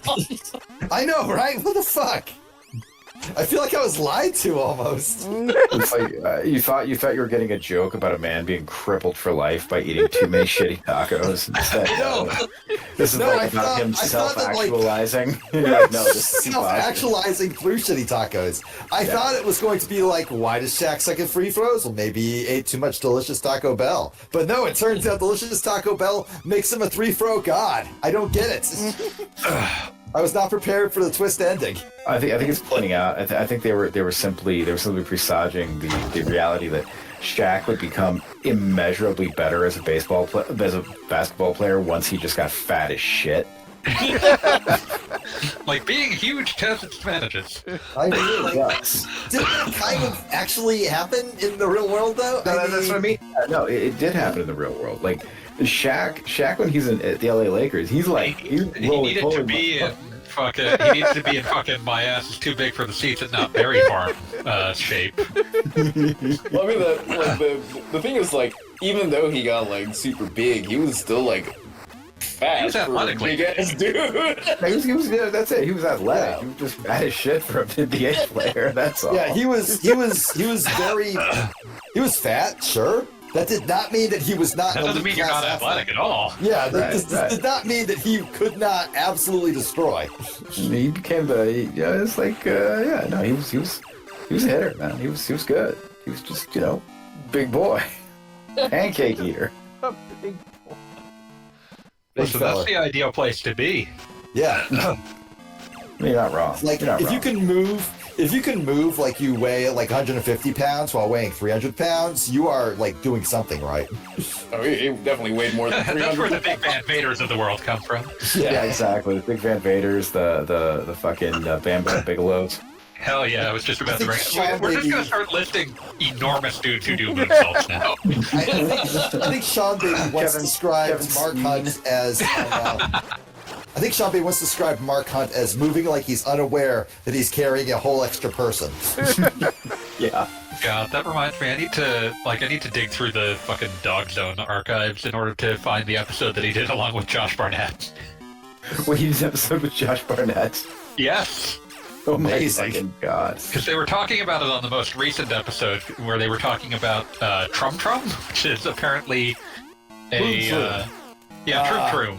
Yeah, which is a nightmarish combination of like YouTube algorithm bullshit and self-defense classes. No, it's 90%. Okay, so Muteki, of all people, linked me to it once by accident. He mentioned it like in a tweet, and I was like, you can't like describe something that fucking evil and not provide a link, dude. No, that's not linking by accident. That is linking on purpose. With intent. Yeah, with intent. After the demand. After I demanded it, yeah. So I absolutely made my own bed, and now I got a lie in it here. That's it. No, it would be like accidental. Like, take a look, y'all. It accidentally links to this. Oh shit! I didn't know that was in my control V. Oh god. I desperately wish that it had been porn now. Yeah, exactly. Couldn't it have just been my porn tags? But I was searching on like X videos. But yeah, Troom. Like during that, the episode starts with them the episode starts with them rambling about the guy whose lies created Bloodsport. Oh yeah. Because their guest star Napoleon Bonaparte, who I also follow on YouTube, he's great. Did a fucking amazing video on Frank Dukes. Yeah, but basically they bring up that, like, the time that they had Josh Barnett on, they brought him up, and it was just, like, I think he shit-talked him or something, and they're like, you don't think he's gonna sue us or whatever, and and Josh Barnett suddenly starts talking serious, he's like, I'd like to see him fucking try. It's awesome. Oh my god, Josh Barnett. Oh my god, I love Josh Barnett. So, like, Goggle Bob, like, paying attention to this game for a few short seconds before I go back to ignoring it, is there any way to know which of these fall-through blocks you can actually stand on? Nope. Because I've seen you stand on a few of them. Nope. No obvious visual You gotta learn to distinction. use that space jump in unpleasant conditions. And there's this You gotta Gamma be testing Metroid the up there fire and that, flames. like, the entire thing it does is knock you off your one-block platform. It is just designed to be irritating. Yeah. Sorry, I'm just remembering that it's like, could you imagine Tank Abbott hitting on Josh Barnett? Tank Abbott, like, talking to Josh Barnett. So, hey, you fuck around with guys? Josh Barnett would be like, no? Alright, cool. It's the logical endpoint of that discussion. I can't. I'm trying to, like, think of, like, Tank Abbott hitting on someone, and that's literally it. It's just Tank sort of like. I would describe the way he moves as shambling. Him just shambling up to someone, anyone, and being like, "Hey, you want to have sex with me?" The battering ram of pickup lines. So, wanna go fuck?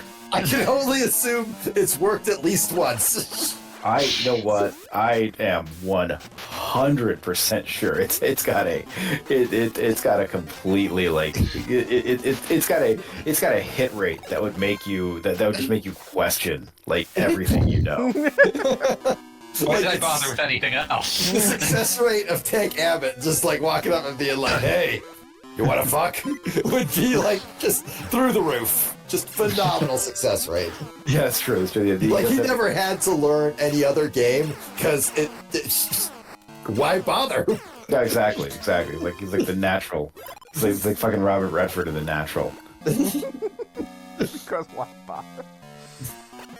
So instead of Wonder Bat, he has, like, being like California's weirdest bearded guy. That is a intense competition. Yeah, the state There's so produced many Charles weird- Manson. I mean, What? How many times did you have to shoot that thing to make it die? You have the best gun, don't you? No, I have, like, barely a gun. But you just got it. Is this a game where it gives you a shitty gun near the end? Well, technically, yeah, so that's an entirely other thing. Naive of you to assume this is near the end. oh, Yeah, no, we got 21 Metroids left. Come on, man. What the fuck, man? I am not.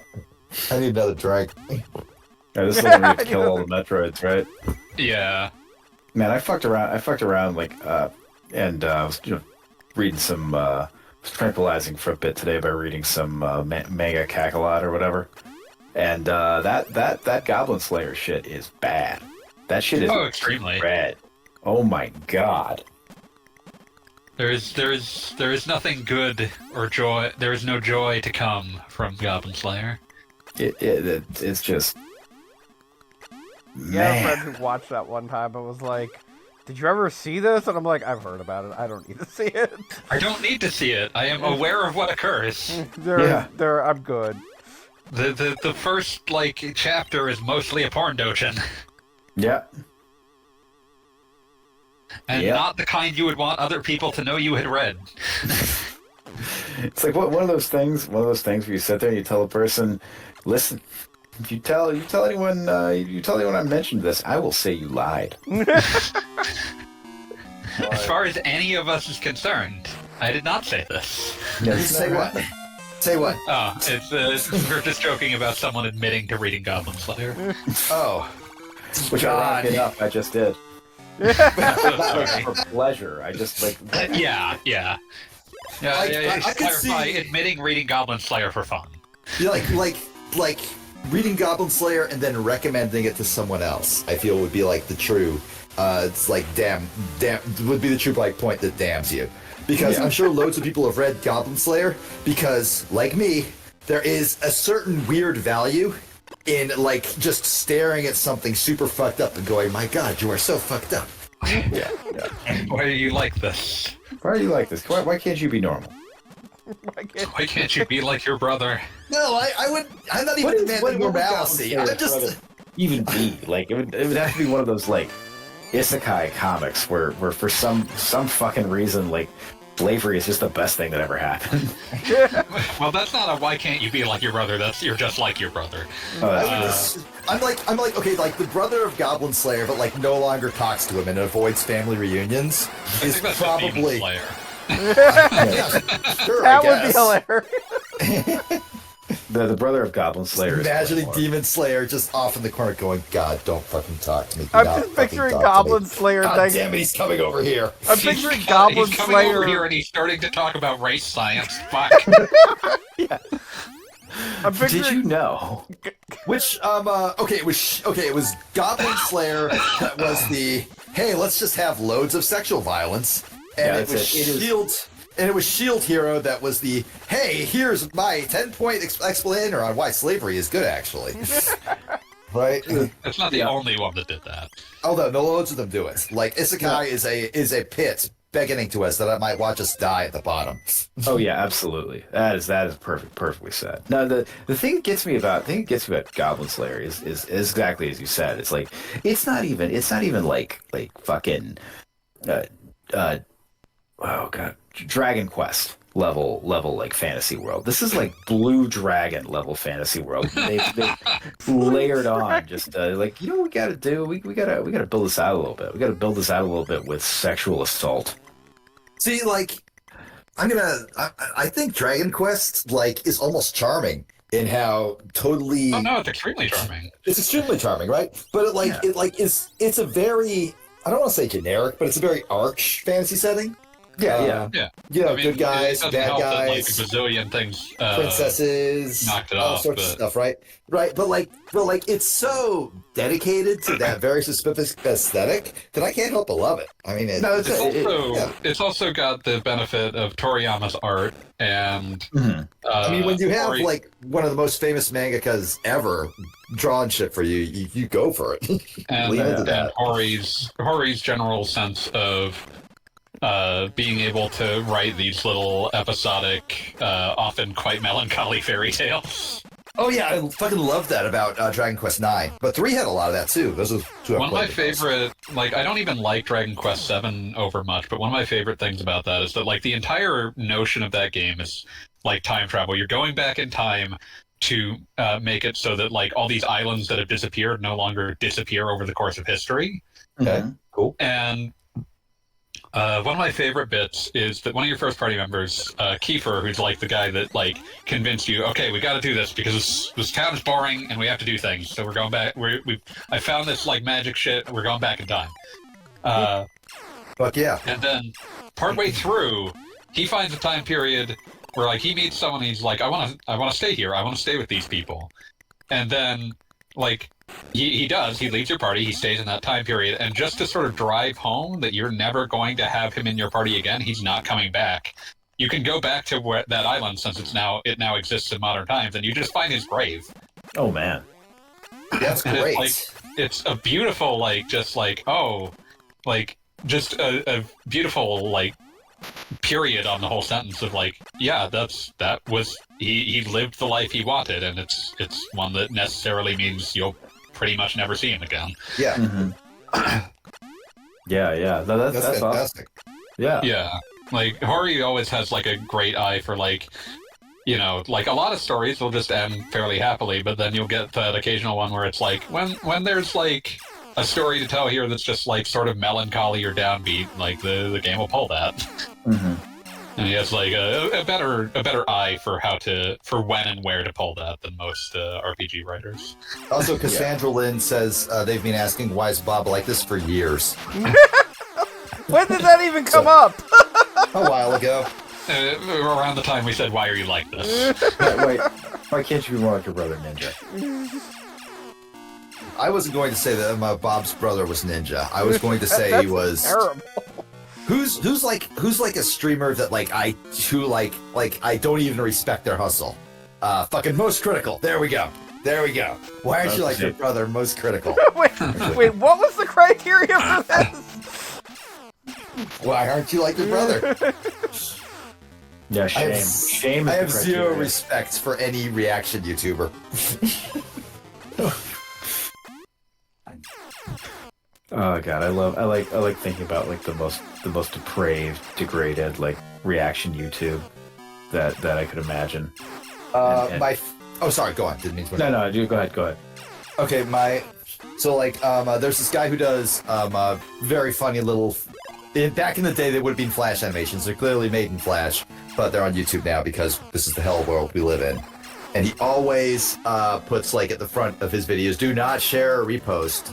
And in his Breath of the Wild speedrun one, he just had like this zoom in on like some of the background, like, you know, textures, and it's actually just text that says reaction videos are stupid and bad. and because I have hate in my heart, I went and sought out some of the reaction videos to that little cartoon. And every single one of them paused it at that point and said, "Yeah, no, fair, but not me. I'm the good one." Every single one claimed that they were the good one. They're the ones that escaped through a scene. They were the ones who are actually elevating the content. Wait, how did you rewind a shitload to get back 100 missiles, or did you finally find a missile cache somewhere? I found a missile cache. Okay. It was down in hiding in the dirt somewhere. But it was there, and it was doable. I'm not sure I believe you. We'll see it again on my way out, because it's kind of positioned so that way you get it and you remember it's there. But yes, I did find that's the thing. This game very much either you have 0 missiles or you have all of your missiles. I assume rewind is not a game feature, but it's rather an emulation feature. Well, it is it's the Nintendo Switch Switch overlay. Online emulator. No, it's like Samus is like Prince of Persia: Sands of Time, dude. Yeah, no, that never happened. Not like that. That would be I love the idea of Samus just like trying to tell a story and just fucking it up all over the place. Her being like, "Wait, yes, let me tell you about the time I hunted 26 Metroids." Wait, no, that didn't happen. I didn't get fucked up by that one 4 times in a row. That'd be silly. Now let me tell you about this 5th time it fucked me up. We were talking about having the headcanon of Samus being trans, but my headcanon has always been that Samus like has absolutely no socialization skills, because most of the games that she was in her beginning time was like, you do not see a single other living human being that you can communicate in for 3 games. Isn't Samus canonically raised by like bird monks? Yes, Yeah, bird monks. Bird So like, monks. so I mean, Samus I think is canonically like largely unable to communicate with others. You know. Well, that was one of the things that annoyed me about Other M, was that they revealed that she definitely had some time in sort of the generic military. And as a result, I don't think anyone counts Other M as canon. I don't think Nintendo, like, I think if you, like, mention Other M to Nintendo, they're just like, what? Just quit making shit up, man. Yeah. You're also, I'm definitely not spamming the PogChamp emote in your chat, Garb. I would never do that. I always see the chat later, and I feel bad about it. Yeah, I didn't even know. There are people I care about in that chat. What the. It's a lizard now, which makes me happy. That's fair, that's fair. Okay, we all like lizards. The guy that used to be is now like a huge chud. Oh, he was always a huge chud. But it's we became aware of his huge chudness. Yeah, like he became publicly a huge chud. Public chud. The least respectable of the chuds. Yeah. Public chud. Shut up. I still lose. Put away his penis in public. It's like, come on, man. Just put that thing away. Nobody wants to look at this. Just stop. No. Every time I see the PogChamp emote, though, I always immediately think of the one comic about Mary so Magdalene. Mary Magdalene Twitch streamer. Oh, God. And just like her being like visiting Christ's grave, and like all the stream monsters are just like, talking shit as people do in in large chats. And then like it's Jesus, like then the next one is the famous painting of Jesus revealing himself, and like everybody in the chat is just spamming palm jams and screaming, "He's back! Get fucking hyped!" You could love it. So good. Fantastic. Oh, that's spectacular. I would say that and Twitch plays Pokemon. Oh yeah. Oh, Twitch Plays Pokemon was amazing. Yeah, like that was a legitimate shared cultural experience. All glory to the Helix. Praise Helix. Praise Helix. So good.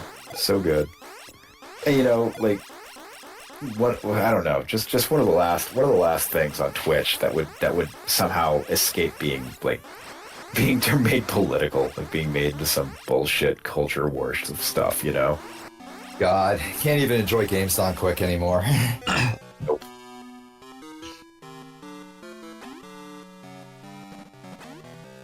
It's like, what if I said all cops are beautiful? I'd rather not.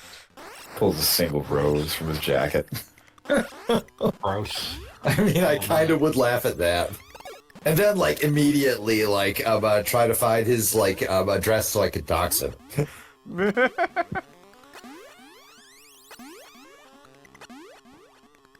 He's like, no, please.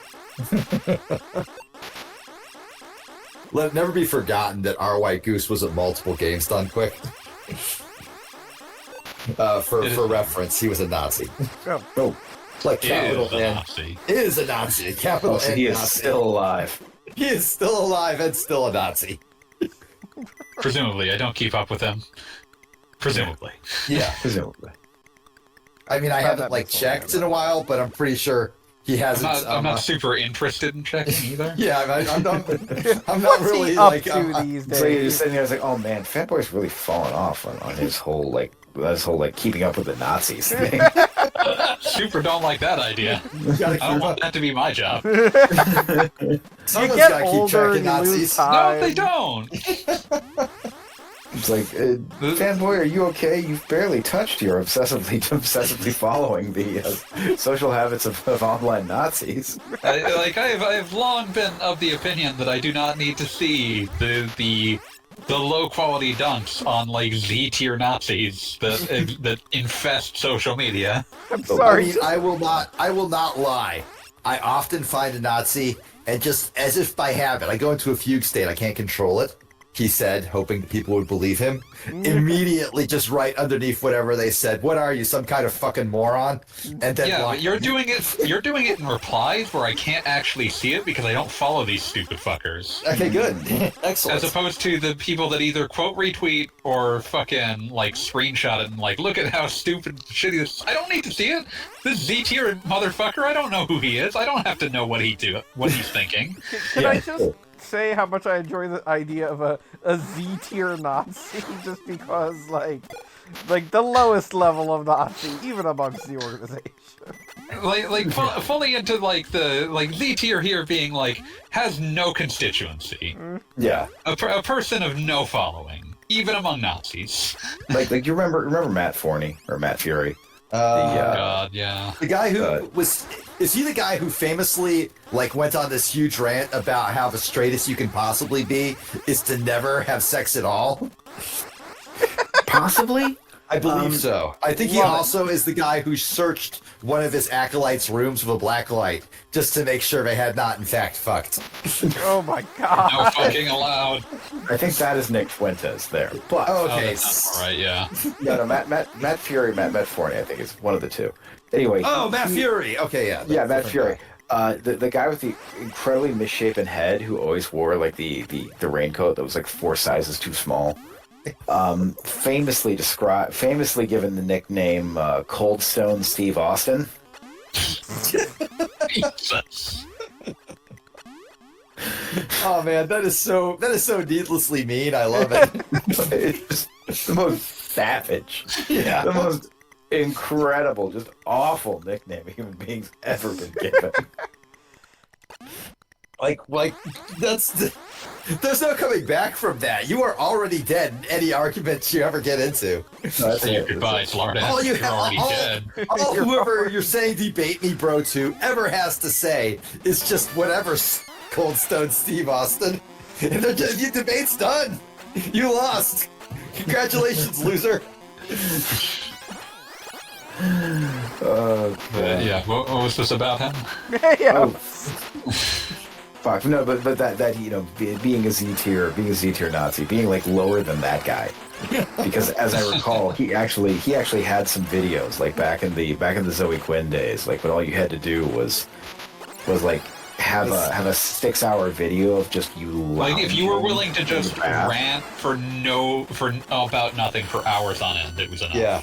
As you luxuriated in like the most off-putting background. In the shittiest skeleton mask anyone has ever had. That's it. I was saying there was a low quality skeleton. I'm just saying, man.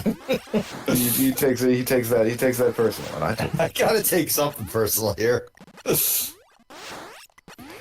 Oh my goodness! No, just oh god, those were the days, man. You could just get paid for not doing anything. Just why was that guy saying anything or doing anything? Did Yeah, they there get was paid, guys or like was it just like people showed up and watched them? Because Showing up and watching was enough to get YouTube ads, so you were getting paid. okay, No, alright. this was back in the day. This is back in the day when YouTube ad payouts were like fucking money. We're like buy a house money. Yeah, That was yeah. back in the day when buying a house was an option. As opposed to like now when like YouTube will find like the slightest provocation to demonetize. Monetize you, yeah. Like they'll move quickly to protect their ad dollars. Now, removing child porn from their platform. Let's not get ahead of ourselves. Listen, advertisers have yet to complain about that. Oh my god! Turns out pedophiles buy barbecue sauce as well. They've been trying to figure out a way to bring it up, and they just haven't figured out the right way. Yeah, they're It's like a Thanksgiving dinner. They're actually all in a room with Alan Dershowitz, and they're trying desperately not to mention it. Mr. Dershowitz, this is your Lawler speaking. Please keep posting this shit. Alan Dershowitz once defended me in court by pulling out a pocket pussy and swearing we'd never fuck it. We lost the case. Drill's complete destruction of Alan Dershowitz is still one of the greatest moments in social media history. Perhaps in the history of the written word. Yeah. Advising you to please keep posting this shit. Well, you see, after Dershowitz was like, his name was unsealed in the Epstein, like in the Epstein indictments, like he had to be his own, like he had to be basically physically restrained from his idea, which was he was going to clear his good name by going to Harvard Law School and conducting a public moot court in which he would defend King David from the crime of rape. Jesus. What the fuck? Well, I don't think we're coming back from that. God, I mean, wait, like, okay, my impression, I assume this is about Bathsheba. My impression was that was consensual. There's many contours to that story. Many contours to that story, none of which Alan Dershowitz has ever touched. And he will God, I forgot the exact tweet that Bro was responding to with that.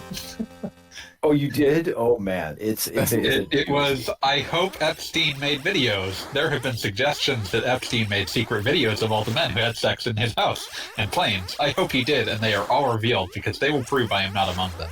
I hereby waive any right of privacy in Epstein videos. Okay, so he's literally saying, hey, I hope a huge quantity of child pornography exists, because then will vindicate me. I'm at least not involved in that. I'm advising you to please keep posting this shit. Okay, I found one that has yet to be referenced here. Advising my client, Alan Dershowitz, to not become host of the new TV show on G4 Gamers Network. Show me your pussy. Oh my god. Alan Dershowitz and Rudy Giuliani in the same Discord, just posting porn at each other. Posting porn at each other and legal advice. And legal advice. Yes, 100%. For some reason, my immediate assumption in that hypothetical is that they are both posting like the weirdest videos imaginable and are challenging each other to jack off to it. That is like what happens on 65% of existing Discords. That is the only reason they exist. Is just people posting things that should not be seen by any eyes, and demanding that they bring themselves to orgasm watching it. Post proof. I'm not even like talking shock content. I'm like saying that somehow somebody posted like a video from a Ringling Brothers circus of like 40 clowns piling out of the clown car, and like somebody saying, "Oh yeah, I jacked off to this, and then you cowards can't." That feels naive at that stage. Yeah. Yeah, no, that's there. But you know, it's really like. It's less of a challenge. It's more of like just guys being bros. Hey, guys being guys. Just normal bonding activities. I'm normal. Fuck you. There's nothing. Actually, what we're doing is super normal and not weird at all. This is the greatest thing that can be done. There's absolutely nothing. There's absolutely nothing more normal and nothing more normal and nothing more straight. Yes, exactly. I just need to know that some other guy jerked off to this. It's important. Yeah, I need to know exactly when I can't be alone in my shame. I have to share that around. I shouldn't be alone right now. I need you to like sit with me online and jerk off to these videos. Well, that's the full quote for the night. Even worse streams. I need you to sit with me. Extremely family friendly.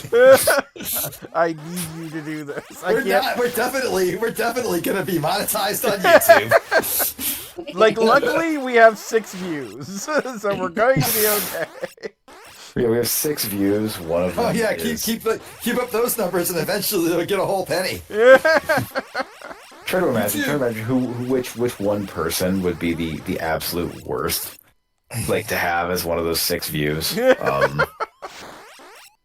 I'm just going to assume the cyborg ghost of Richard Nixon.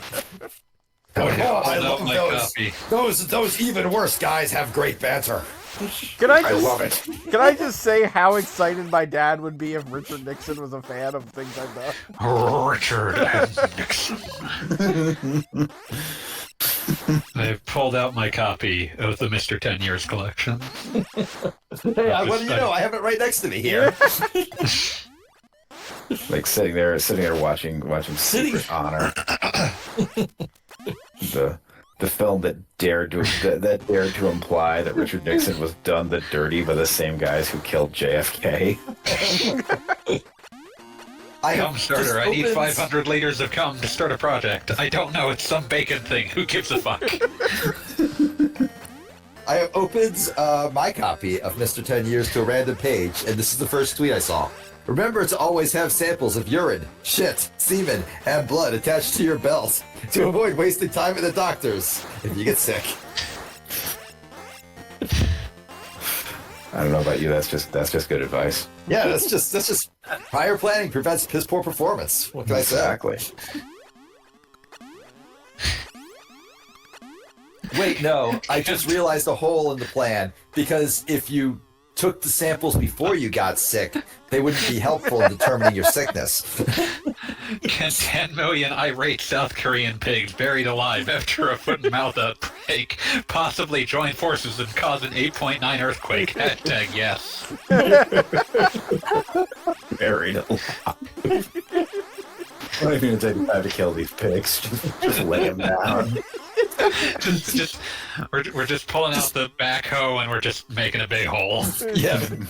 Scientifically discover that the Mario doing a backflip sound is the most soothing sound possible for pigs, and so they're burying these pigs alive, and all you just hear is woohoo. Cops need grenades. Donate all your hand grenades to the local police force. They're facing insane cop torture forever. It's fucked up that like I immediately thought about. Sorry, Gamble Vigor, you go first. Okay, I love how that's a cop tweet and also an AI tweet. No, you guys know about like those like just handguns to the police with no questions asked programs, right? Yeah. Yeah. That's just arming the police more, though, isn't it? Right? The Numa man just bought a $70 million house, and I'm here at the library trying to photocopy a fruit roll-up. I love that is categorized under sorrow. It is sorrowful, man. The Numa. Beautiful. It is just one of the ongoing like injustices of the entire internet that every single person who ripped off Drill's style, like it became like the television writer of a show titled like holy bleep wow.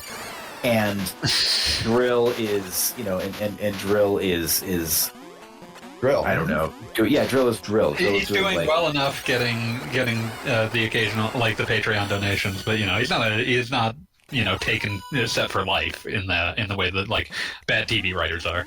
He has that hopefully someday. He has that Adult Swim like occasional like Truth Point, podcast. Yeah. Truth Point, yeah. There's gonna be a live show in LA. That sounds awesome. I would like to go to that, but I'm not in LA. Do love me some Truth Point though. Truth Point. You love me some Truth Point. Did you see the one that was like before we got to the debate section, it was just Drill listing off all the pets he killed? All their deaths were supposedly accidental, but he definitely killed them. I forgot to take off my joke shock ring before jerking off, and the joke is on me because I flipped out and shot loads all over my curtains.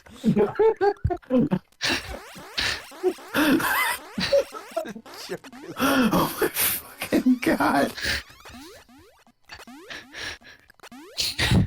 Remember, this is part of like a series that Gagamon will be writing dedicated post reports on. Like the post reports should include when we start doing drill tweets. Yeah, it usually does. With a sentence that says something like, "And we once again start talking about drill." There's no best thing we could be That talking means about. before that, you gotta say, and we started talking about jerk-off challenges at this point. Yeah. Oh, thank God, I just found the Digimon Otis category. Hell yes. Digimon Otis thought Octomon was the bad guy in Spider-Man 2. I think my favorite Digimon Otis tweet is just one that's at Digimon Otis in the middle of like the day. He's talking about the Digimon Otis peace treaty. And he just adds Digimon Otis and shouts, "What are you doing? We rehearsed this!" Reading my latest death threat from the desk of Digimon Otis. This is bullshit. Digimon Otis has never owned a desk.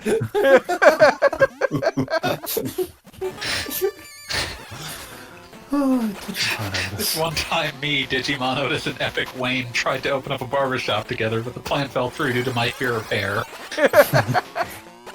Oh, here's one that's very in line with what B just pulled out. At Digimon Otis, fuck yourself.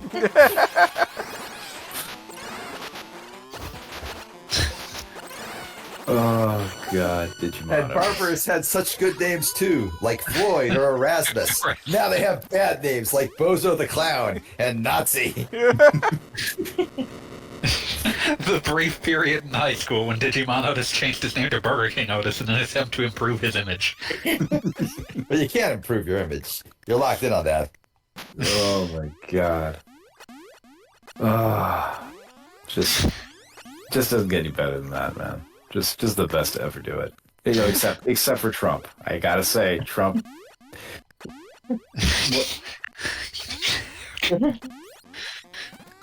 Are you breaking down at just the concept of having to say this? Okay, that was actually a part of a 3-piece set, and I found an image that compiles them all. Beautiful. Back in the nice I days. do like how you have your weird cartoons that are also drill tweets, which is one of the better subgenres of online. It's very important that I make that's like if Pleb Comics ever finds me, I make him cry.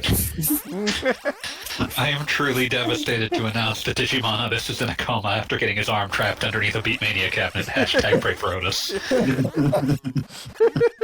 The whole series was back in the nice days. You go to the barber shop and they'd serve you a full 7-course meal during your haircut. Not like today, my friends. And barbers had such good names too, like Floyd or Erasmus. Now they have names like Bozo the Clown and Nazi, and they donate their hair to corrupt criminal organizations instead of mixing it with rotten fruit and feeding it to dogs. That's what's custom. I haven't made one of those images in a while. I should get back on that. Now's the time. There's probably a couple really good ones I could do. Were you surprised to see me gaming in the bathtub? I am a man of infinite pleasure. Come, hand me my robe. I write my own Mr. Bean skits. You have no way of knowing where that's going to end until you reach it. I have to ask, although I'm afraid to know, how is cum spelled? Within which one? No, cum was spelled C-O-M-E, yeah. Oh, there we go. Okay. There we go. Well, there we go. That was a drill. That was a bridge. Even drill was not going to cross. Well, no, this belonged in the category luxury, so... Oh no, there you go. Need to wash game fuel stains out of a very expensive kimono.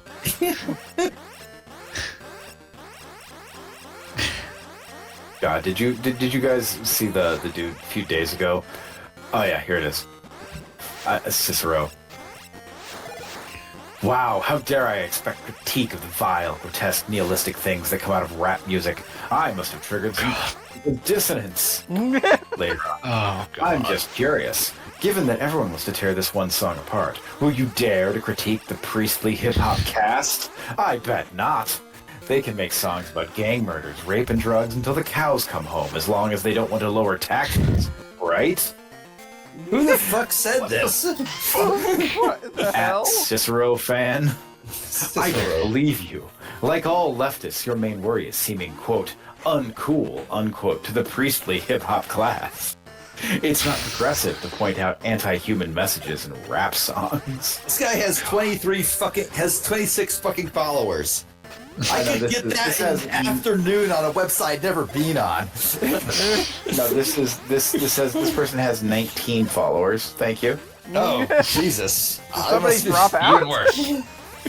Dropping this guy in general. Okay. These are the same steroids the Oh, cops Cicero _ fan. Wow, even less. I just went to Cicero fan. Is this like These are the... is this guy trying to be a parody of those like dumbass statue PFP accounts, or is he the real deal? He is, if he's the real deal, whether he's the real deal or not, he's incredible. His top tweet being posting, my brother is blasting Beethoven while he smokes dabs and does a 1,000-piece puzzle. Cicero quote tweet, your brother is desecrating beautiful music with his cretin-like posture towards existing as a real human being in the world. Okay, Vile. like anybody who cites Poe's laws is a stupid bitch, and I will fight them. That said, I don't know if that's sincere or not, because I just don't. In conversation with a homeless vagrant today, he quite forcefully rejected the proposition that we are responsible for our own destinies. In fact, he responded by ejecting a large amount of spit onto the sidewalk in front of himself. I gave him nothing. Okay, yeah, no, he's definitely taking the piss. calling all muscle freaks. A country named Ethiopia severely lacks muscles. Let's hit the bench and get heavy in their honor. Hashtag muscle crisis. Muscle crisis. Muscle crisis. Gotta get more jacked. Gotta get more jacked. Gotta get ready for the Cho Anarchy. If you like the band Sex Pistols, you will also enjoy my band called the Gun Pistols. No, you listen to me, fucker. I said Steppenwolf carved into the blade, not the handle. Please hold, my father is crying. Oh, it's so good. Please hold, my father is crying. See what you've done. Welcome to the Citadel of Eternal Wisdom. Behold, this crystal contains contains the sum of all human knowledge, except rap and country. Shit. Why is it so good? Because, well, we know why it's so good. We know drill now. We know drill. I'm reading like all the Cicero fans stuff, and I don't know. I do not know. There's an amazing Tony Zarette video where he just spends the entire time just beating the idea of Poe's Law into dust by like having a guy describe Garfield comics as a series of photographs in which a cat with clinical depression overeats on lasagna. Oh, man. Breathtaking. Clever husband sells all of his son's war medals on eBay as punishment for exceeding family plan data caps.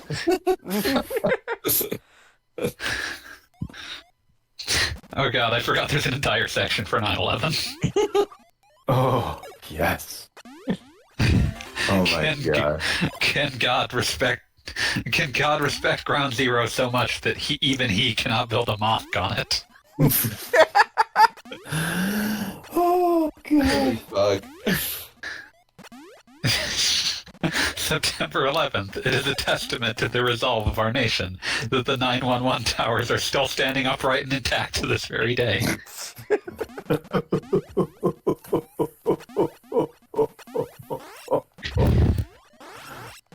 Oh.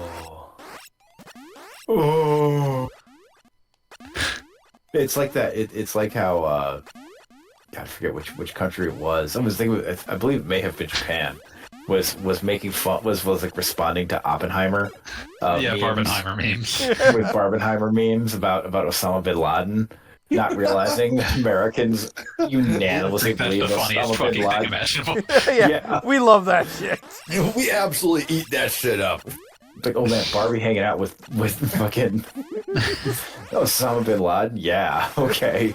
Yeah, we absolutely love that. That's our jam. I wish I had my baby teeth back. Those were the good 90s teeth. There never were any good old days. Oh man. I'm watching those cooking videos of that like functional alcoholic who makes 7-Eleven food on a camping stove in his living room. I love the internet. Horrifying. That's like up there. It's like up there with that Warlocracy tweet about how yes he's learning about the art of video games, and it's a guy like injecting methadone into his ass. It's like one of the developers of one of the fan Fallout Online has created like this horrible, like he posted the link, but yeah, it was just like a guy creating a horrible like mechanism to inject methadone into his ass. That's incredible. That's incredible. Here, I dropped a video in the chat. This guy's great. Like he only cooks 7-Eleven food on a camping stove in what is clearly his living room. And then once the meal is largely complete, he then pops open a bottle of 9% canned like highball, to which he may or may not add multiple shots of Jim Beam. Good lord.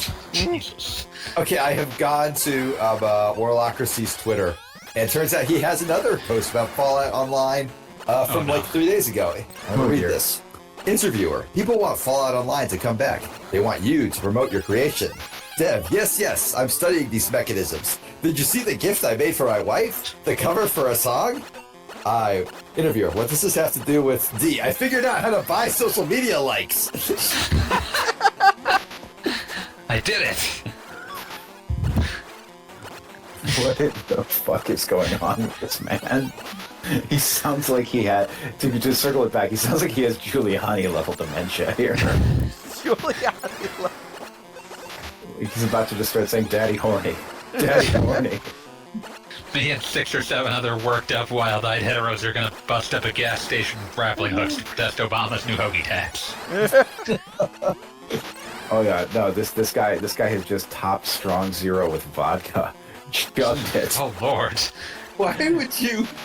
And now I he's feel getting- like what you're watching is a man dying in slow motion.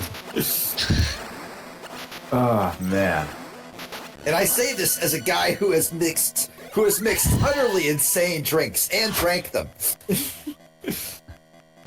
I just found the Dos Equis most interesting man in the world's DeviantArt account. He draws his own Jeff Dunham puppets.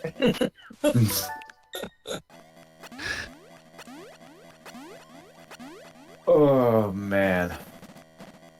You just remember those delicate years when like you watch it, it's like, oh yeah, here's the puppets guy, or the here's your sign guy. Like this is the fucking height of comedy. God we did not have the interest or inclination to watch an entire routine, but we could watch 2 jokes and be like, yes, that's my favorite comedy, man. This is my favorite comedy. It was like you could do that, or you could watch like Chris Rock Bring the Pain. Or rather, listen to it on MP3. That's the future. It's the future of 2000. Right there. What, you guys Like, weren't still did you listening to know? your Jerky Boys tapes? Oh, I have not heard that name in like a decade. Mother of God, it's all toilet sounds. The Jerky Boys. It's the jerky phone jerks. Mother of God, it's all... That man has a serious disease. I cannot do a good Hank Hill to save my life, but it's like one of the most perfect voices. Has a serious disease. It's got to be a very breathy thing, you know. But Yeah, like he's exhaling the entire sentence. That's it. Serious disease. I'm gonna kick your ass. Even when he's yelling, "I'm gonna kick your ass," he's still exhaling. He's never waiting to exhale. God, I love there was a very specific thought process that always went into Hank Hill, because he was always like set in his ways and kind of conservative, but in like a way where they didn't want him to be like a crank. And so like one of the first episodes has him like has like Dale like rambling about like the UN making up global warming, and he's just like, Dale, it is 110 degrees outside, and if it gets a single degree hotter, I'm going to kick your ass. One of the greatest sentences ever written in television. It's a single degree hotter. Oh god, yeah, because that's one thing though. Everyone's like, oh yeah, Hank Hill owes so much to Mr. Anderson. Mm-hmm. But Hank and Dale are also, in a very real way, also like they owe a lot to Beavis and Butthead. Oh yeah, for sure. Like Hank has a lot of Butthead in him. just like the least malignant parts of Butthead. That he has the same, exactly. He has the same. I don't know.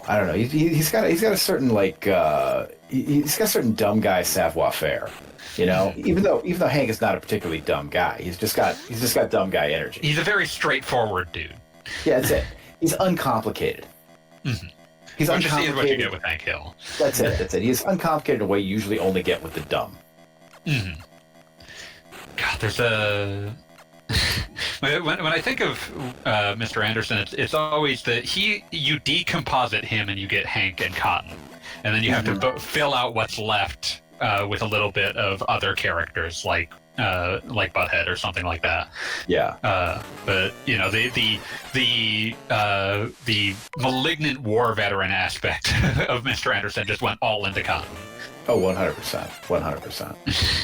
Yeah, because again, you know, like Beavis and I Butthead lost owes... my shins to a Japan man's machine gun. So don't you Bob, come around me. I'm watching you die repeatedly, and it's hilarious. Please keep doing it. Thanks, woman. Thanks, woman. There's a part of my childhood that will never fully be able to reconcile the notion of Cotton Hill voiced by Artie, the strongest man in the world. Agreed. Wait, what? He's voiced by Toby Huss, who played Artie, the strongest man in the world on The Adventures of Pete and Pete. That's incredible. Incredible performance. Wonderful voice. Yeah, unbelievable voice. Just as a whole, unbelievable voice work in that show. Yeah, like everyone there is giving a great performance that manages to mostly be understated, except when it really needs not to be. Mm-hmm. Oh man, yeah, there's some incredible, like the Monsignor.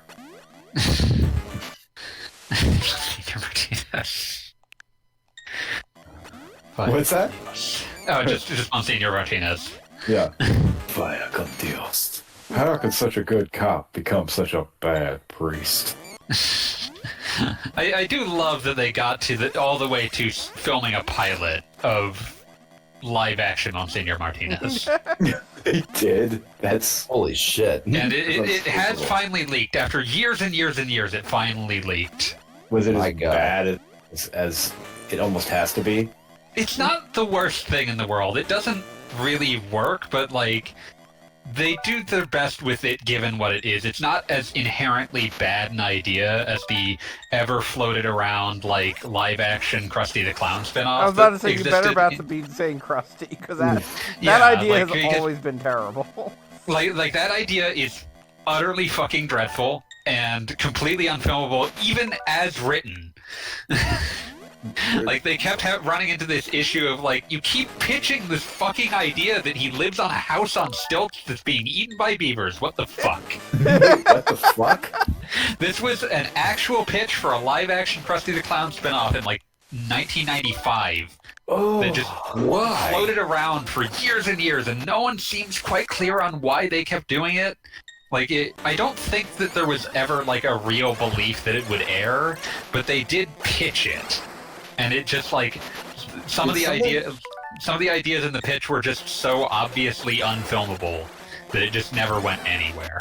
Was there, like, someone who could only, like, get hard when they were pitching a Krusty the Clown show? I have no idea. I'm just imagining, like, a guy, like, in front of the, like, execs meeting, just, like, sweat running down his face, going, you don't understand, man. His house is on stilts. He's, like, acting real erratic. Get eaten by beavers. I'm tempted to not even put in, and you know what I mean there, because I don't think he knows what he means. He did not know what he meant.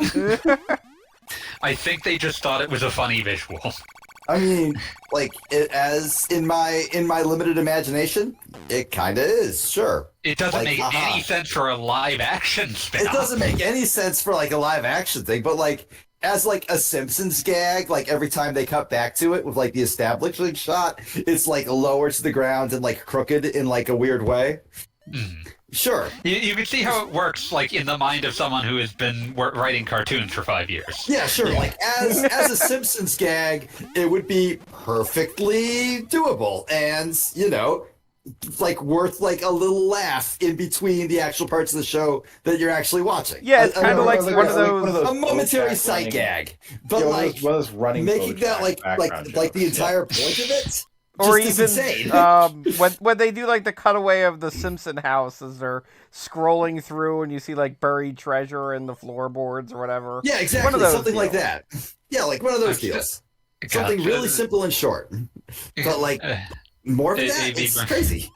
Maybe bringing up the BoJack background gag just reminding me of, like, even when that show is fucking depressing, it has like an incredible eye for inserting weird visual humor. Mm-hmm. I was one of the news tickers that's just like ice abolished by global warming. Just like one of those things I did not expect to see, and it's like, fuck, that's a really bad pun, but I kind of love it. Yeah. Or what was the other one that I was thinking of? Just the running gag that that Mr. Peanut Butter keeps hiring this absolute dog shit printer that he keeps sending more detailed instructions to that they keep printing on the prints. Oh, my favorite of the Mr. Peanut Butter nonsense, which I saw posted recently, somebody was using as an example of why the show is good, and I can't disagree with it. The fact that Mr. Peanut Butter, who is a dog, has a trunk full of tennis balls, and, like, that's never mentioned. Like, of course a dog would be excited to have a trunk full of tennis balls. He complains that he can't watch tennis because no one ever catches the ball. I love that Mr. Peanut Butter is broken in simultaneously extremely similar and entirely dissimilar ways to BoJack. Yeah. Mr. Peanut Butter can also not allow anyone to love him. He cannot allow anyone to love him, but he doesn't understand why. Also, it fucked me up realizing that, like, his, like, uniquely broken brother, Captain Peanut Butter, is Weird Al. Oh, wow. Yes. I did not know that. And that's like the entire joke of that character is that it's Weird Al delivering, like, existential nightmare, like having an existential crisis. Man. See, like, that almost feels cruel because, like, of all the people who I think don't have existential crises, Weird Al's at the top of that list. I mean, that's why the joke works. Like, if it was someone who has actual existential crises, it's just like, oh, this is a person having an existential crisis. Yeah. But it's Weird Al, a person who does not have existential crises. I 100% believe that Weird Al, like, has had dark moments. Oh, yeah. But, 100%. like, I also believe he's gotten past them and, like, moved on in a healthy manner. Whereas Captain Peanut Butter is, like, sort of stuck. He has had that, like, he saw the possibility of death, and he has never been able to escape it. Is Weird Al at peace with his own mortality? I say yes. Are you talking about Mr. Peanut Butter? I'm talking about Weird Captain Al. Peanut Butter. Oh, Captain Peanut Butter, yes. Yeah, his brother, Captain Peanut Butter. Also, the fucking episode in Season 5 where it's revealed that Captain Peanut Butter has been hiding the fact that Mr. Peanut Butter's parents are dead to him for years. Yeah. She just had a long bout with Parkinson's, and now she's playing on a farm. Oh my god, my mother is dead. And then, like 20 minutes later, near the end of the episode, after you've stopped thinking about that, he says, oh my god, my father is dead too. God. I've been getting near the end of that show, and it's one of those situations where I'm like, man, I am seeing the groundwork they are laying to make this very, very unhappy right near the end. Oh, yes. And, It is. but it doesn't feel no spoilers, but no, that's pretty much accurate. It does not feel unearned because I respect the notion of, like, they do the thing where it's like BoJack has finally, for once in his miserable existence, decided to try to be better. And the answer to anyone attempting that is that there will be a relapse and it will be bad. And that doesn't mean that you stop trying, but you're going to hurt yourself and others while you do it. I love the the end of the episode, the end of the last episode of the season is always, you know, the summation of that season. Yeah. And the end of, I think it's season 2 or season 3 where he's it's 2 where like there's that monkey guy who's always jogging in the background. Oh yeah, it gets that guy. It gets easier every day, but you got to do it every day. That's what makes it so hard. Yeah. And then I think my favorite, like, summation speech was actually Todd's "It's You" speech. Mm-hmm. Yeah, no, that was good. That's a great speech, and I love that they had the courage to, like, he and Todd don't really hang out after that. Like, I was about to say they actually are done. Todd eventually finds a degree of peace with the notion of, like, I can interact with BoJack at arm's length, but I cannot be his, like, close friend anymore. Like, I have to be separate from him to be healthy. And I saw someone point out something that they change in the opening after that happens, which is that in the opening openings before that, Todd would always, like, you can see Todd, and he's always, like, knocking something over or breaking shit. Mm-hmm. And then after that scene, once he, like, decides he is separating himself from Bojack because Bojack is, like, a stumbling block for him, he stops knocking shit over in the intros. Interesting. And, like, that's a really good symbolic touch. Yeah. That's cool. I like I like what they did with Todd. Yeah. And it is always funny. Actually, it is always funny the way that the way that Bojack's like shitty half-assed attempts to fix his life somehow, are undone by Bojack because he doesn't. In the end, he just doesn't actually want to get better. He can never escape the fact that the deepest part of him and the true source of so much self-destructive behavior is just he hates himself. Mm-hmm. He is living in his disease. That's it. And like in season 6, we see just a little bit of what he might look like if he chooses to stop doing that. And so, the relapse is going to be bad. Because it's so much worse when it's not a half-assed, like, I'm just trying to get people to forgive me. It's I'm trying to actually be better, and then falling back. Because as it shows, is like you have these people whose every part of their life has been built around that cycle, and then suddenly they're standing around. It's like, wait a minute, like. I'm not living a life where I'm not living a life where everything is built around me, like just blowing up the worlds of everyone around me by getting drunk all the time, or by this or by that. And it's like suddenly I just have to be a normal person. Like, oh Jesus. Yes. Is that line from Disco Elysium? This is how normal people feel all the time. Yeah. Wasteland of Reality. The full description is really good. Let me see if I can get the full description up here. Because every thought in Disco Elysium is portrayed as two parts. You have the problem and then the resolution. Problem. It has been brought to your attention that you're an alcoholic, and that it's a sickness, and it's killing you. You're crawling on your knees through life, your booze-filled belly dragging on the ground, your brain now fuzzy, now in overdrive, your hair sticking together with today's cold sweat and yesterday's vomit. Perhaps they're right. Anything's better than this, even bone-dry reality itself. Maybe you can quit. Solution.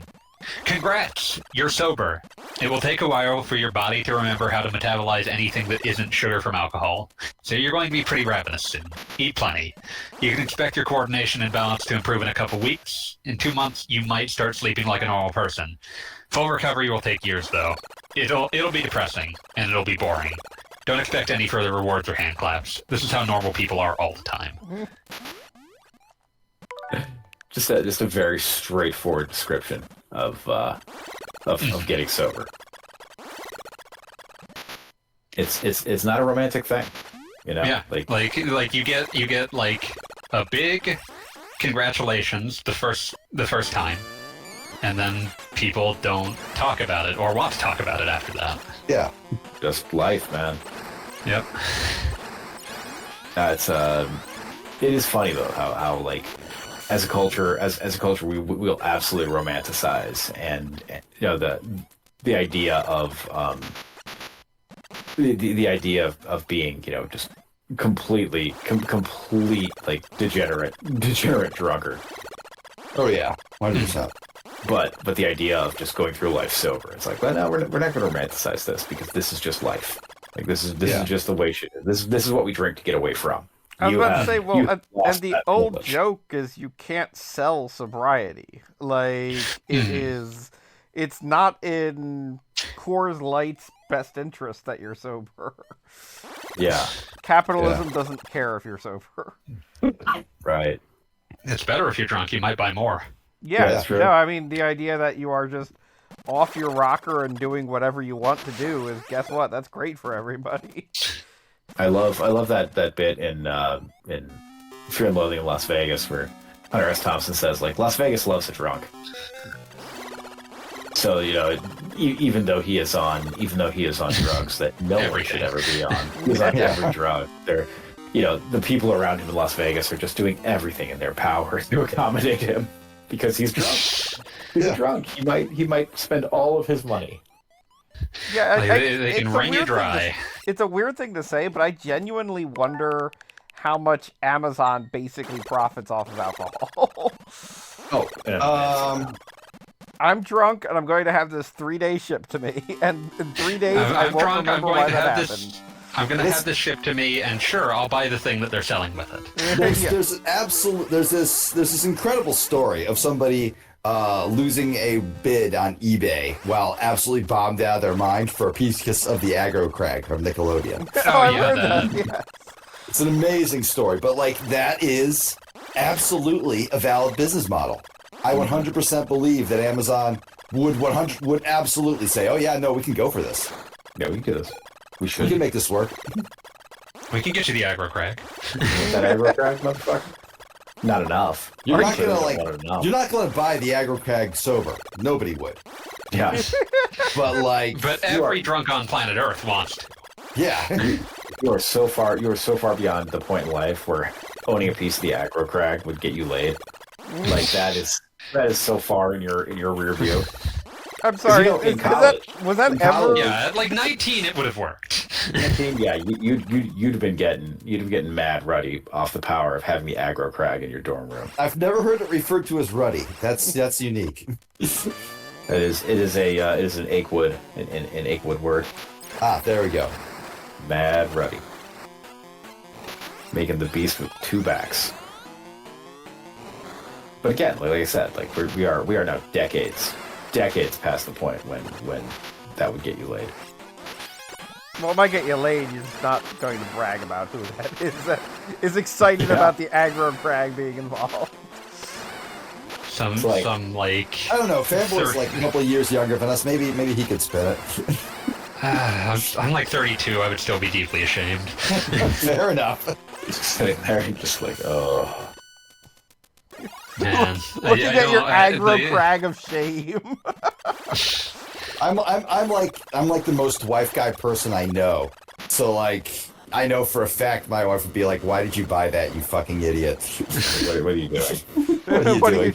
I was drunk and sleepy. I love that. Did you think this would impress me? I like the old tweet is on the left, me coming home absolutely twisted with an armload of swords. Next day, me waking up with my room completely full of swords. Prince Hordkin says maybe if you could prove you earned that piece. And that's what makes it have power outside of college. Yeah, if you showed me your piece of the aggro crag, I wouldn't fuck you, but I'd be like, damn. No, that's legit. I have to think about it. I want to see your episode of Guts. Come on, motherfucker. Yeah, you have that shit on VHS, right? Bust that out. Pull it up on fucking YouTube. I don't give a fuck. Similar power if you can show that you beat the American Gladiators. Yeah. Oh fuck yeah. You're there. Especially when it's in the joust with the giant Q-tips. Oh yeah, you win that, and it's just oh no, you win that. Everybody has to fuck you. It's like a law or something. Yeah, it's like you're sitting there. It's I'm sorry, you've just proven the existence of natural elites. Liberalism, liberalism is in disarray. You are now the heir to the Habsburg throne. I don't typically believe in evolutionary psychology, but fuck, man, I can't argue against it with this. Yeah. Now Beat is the one Evo site Googling. Oh no. Dude, that dude has a Blue Sky now, and he's posted his best shit on there. It's got 2 likes. It's so tragic. That's because Blue Sky. No one. Blue Sky has 2 people on it. Blue Sky has 2 people. And one of them is Beat. And one of them's me. Yeah. I am moving slowly from Twitter to Blue Sky because fuck Twitter. Yeah, the quality of my timeline has gone so far down that it's just this place still kind of sucks, but it's better. Yeah, and also it has an app on my phone now, so when I am bored waiting in a line or doing No, there literally is an app. I anything. have to check for that. There is an app. Yeah, now. it's not a great app, but One it's functional. It is a terrible app, but it works at least it works well enough You to can see the occupy. timeline. It works well enough to occupy like the 3 seconds in between doing shit when you would be on Twitter. Yeah. No, I think the thing that gets me is Blue Sky is the app where people lecture drill on like not doing enough to build community. Drill has posts on Blue Sky that are different from the Twitter Drill posts, which is also beautiful. Oh yeah, no, he is. It is you get a bespoke drill experience. Yeah, unique Drill content. The director's cut. I'm gonna pull it up here. Justin Trudeau, get Brexit done, you lousy son of a bitch. Well, this guy's making fried garlic butter rice, beef, fucking what's it called? Beef curry. Oh hell yeah! And what's he drinking with it? What's he drinking with it? Oh man, he has just taken the most. Oh okay, I was about to say he's taken the most gnarly, horrific looking bite of curry I've ever seen, but he is not. Yeah. He is plating. He is plating, motherfucker. National No. Lampoon's Blowjob World. Blowjob world. Serious post. It has become apparent that a significant number of users on here are engaging with my content without reposting it, or even dropping me a like. It's time I call out this disgusting behavior for what it is, a deliberate attack. I foresee this website soon descending into anarchy. That's enough of this. I'm moving all my shit to fucking Noster, where everyone will be respectful towards me. 10 minutes later, fuck Noster, too many fake people. If you're a real one, come find me in the treehouse where I'll be building my own social network using cups and string. What were you saying, Gaby? Oh no, this guy was revealing that he owned a 4-liter bottle of Jim Beam. What? That is now empty. How do you even buy it in that? It doesn't come in that size. The I was 4-liter at bottle. ABC Liquor last week. It is Not it a is good in one, evidently. It is in a container usually used in like in like Asian grocery stores to hold cooking oil. God. I know exactly the ones, like with a handle Yep. right at the rim, right? Yep. What is this man doing with his life? I say this as somebody who has had 2 quite strong pours this evening. What the fuck is this man doing with his life? I believe he is in the military because he's actually quite swole and owns a gun, which in Japan is really rare. Yeah, pretty rare, yeah. Okay, so he's in the JDF, I guess? Yeah, I think he's in the JDF. Okay. That still doesn't, like, explain his terrible life choices. Well, I guess it might, like... I was gonna you say, know. like, if we're talking about this guy in the military, like he has weird hobbies and drinks too much. You just pause and you think about it. It's like, okay, All right, yeah, that makes This- sense. That sentence unfortunately really says tracks. this guy in the military is a guy in the military. That unfortunately tracks. As an Air Force brat, I feel like I have an obligation to say that we aren't all like that. Only about half of us.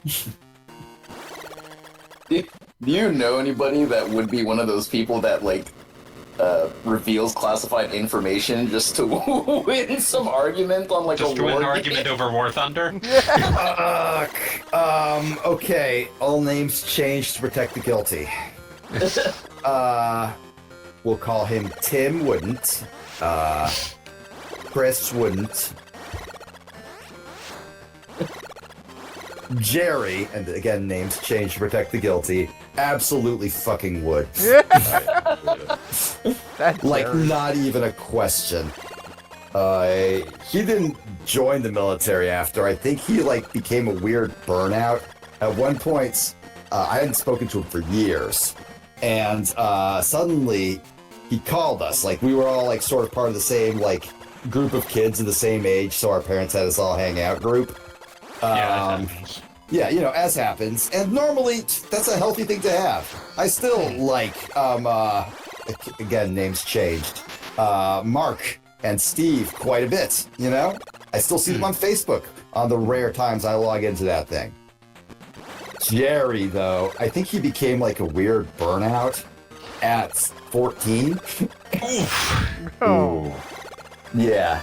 Like, at one point, I hadn't spoken to him for years. I hadn't seen him for years. I hadn't thought about him for years. All of a sudden, he calls my house on, like, a home phone because, like, my mom had been up there with, like, some old friends from the Air Force Base, and, like, he had been reminded of our existence. But he didn't talk to me.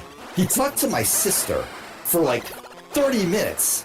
And she was very obviously, we were playing Halo on the couch together, and she was very obviously, yeah. Like, just sort of like trying to find an escape from the conversation. Like, where can I politely end this conversation? Where do I politely say? And she, like, at one point asked, so, hey, do you want to talk to Chris? Because, you know, you used to hang out with Chris all the time because, you know, you were the same age on a military base. And he just said, no, that's good. And I was, yeah. And, like, the next day, he calls me for, like, 5 minutes. And I think it was just to, like, get some sort of plausible deniability that he was trying to hit on my sister. From, like, that he had known, like, 10 years ago. That's so fucking weird. What the fuck? It was so fucking weird. Weird thing to do. I don't understand. Again, that's not his real name. You can't dox him based on that. I know. But I'm just saying I don't understand. Maybe you should, because what the fuck? He, like, pointed me, like, in the 5 minutes we spoke, in which place I tried to, like, the entire time I was, like, weighing my options of, like, so do I, like... Do I point this out? Do I just make this point this out, or do I just, like, say, yeah, and then never talk to him again? Because I did never talk to him again. Yeah, I assume that we're fully we are well in the second option, having been the one that happened. Oh, absolutely. I'm talking to you. Like, he was...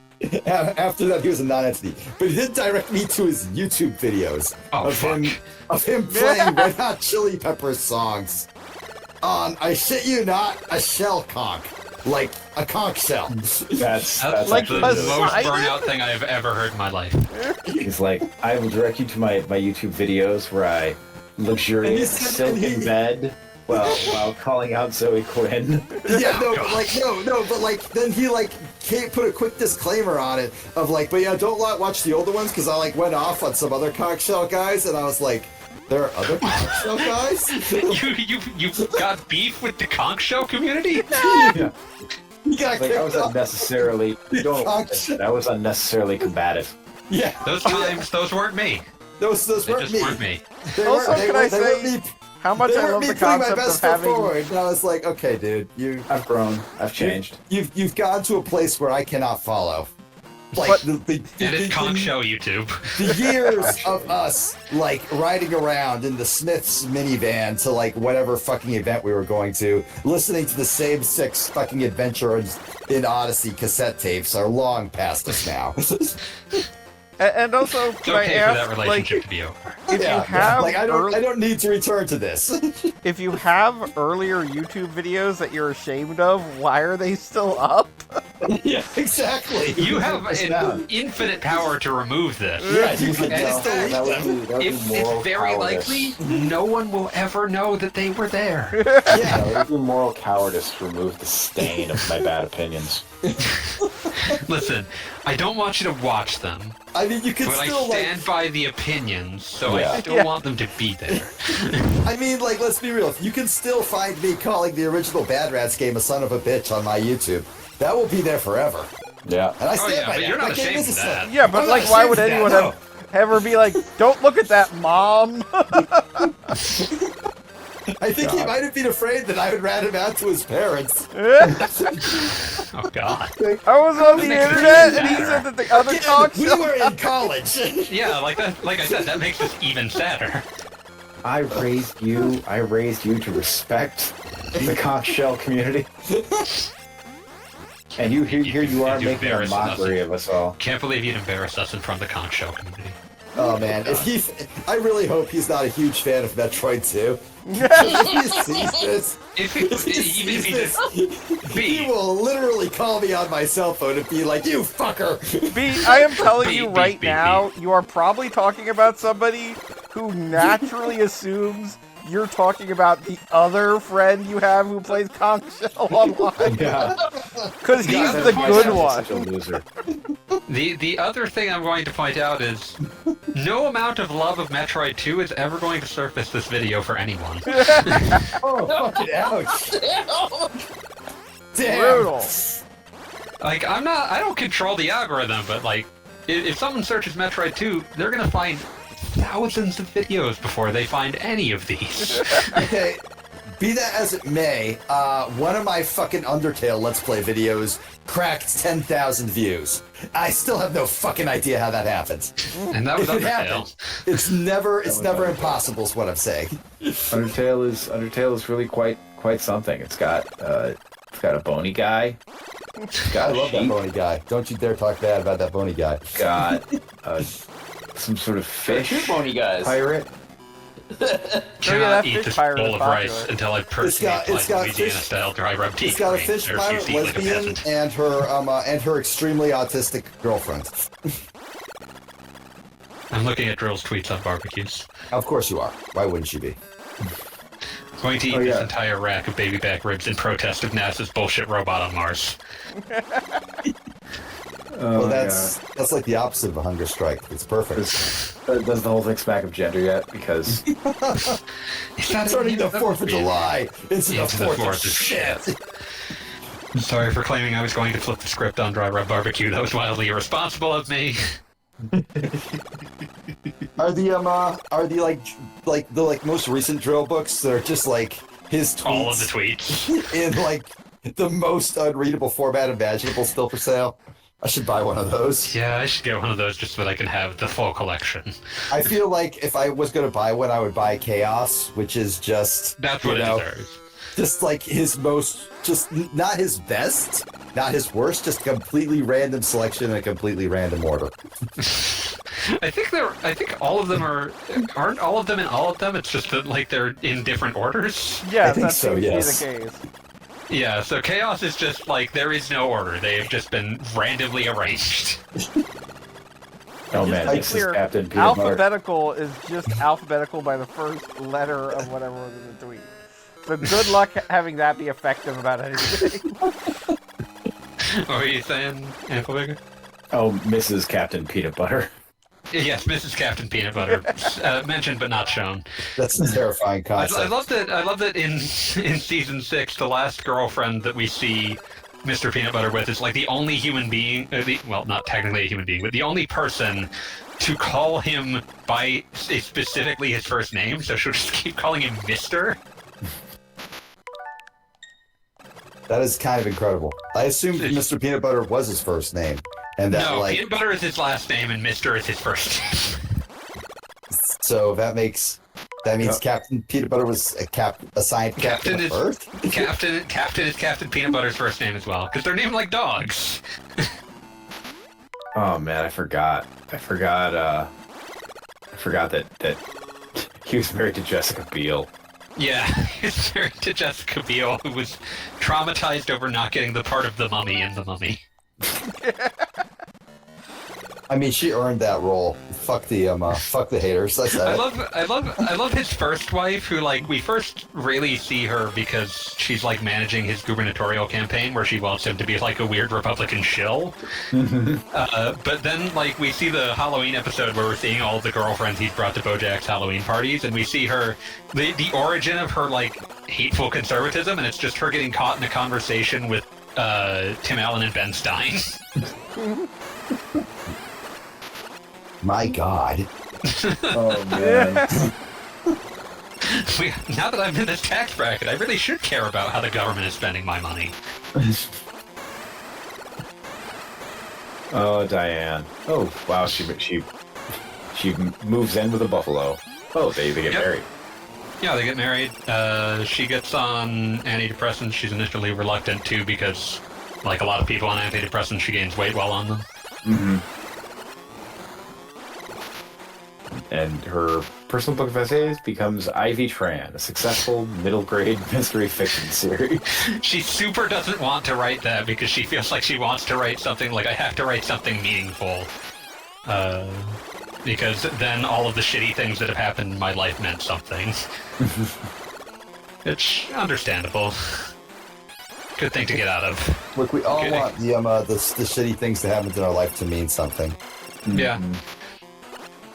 I mean, that's one of the many themes. One of the many themes floating around there. The shitty things that happen to you don't always have to mean something, and you probably shouldn't let them mean something. And you're at liberty to how much you're willing to. How publicly and privately you forgive someone for having been monstrous to you, and what that means for your continued relationship. I have sort of complicated feelings on that entire philosophy. Mm-hmm. No, that's it. That's the whole statement. Fuck you.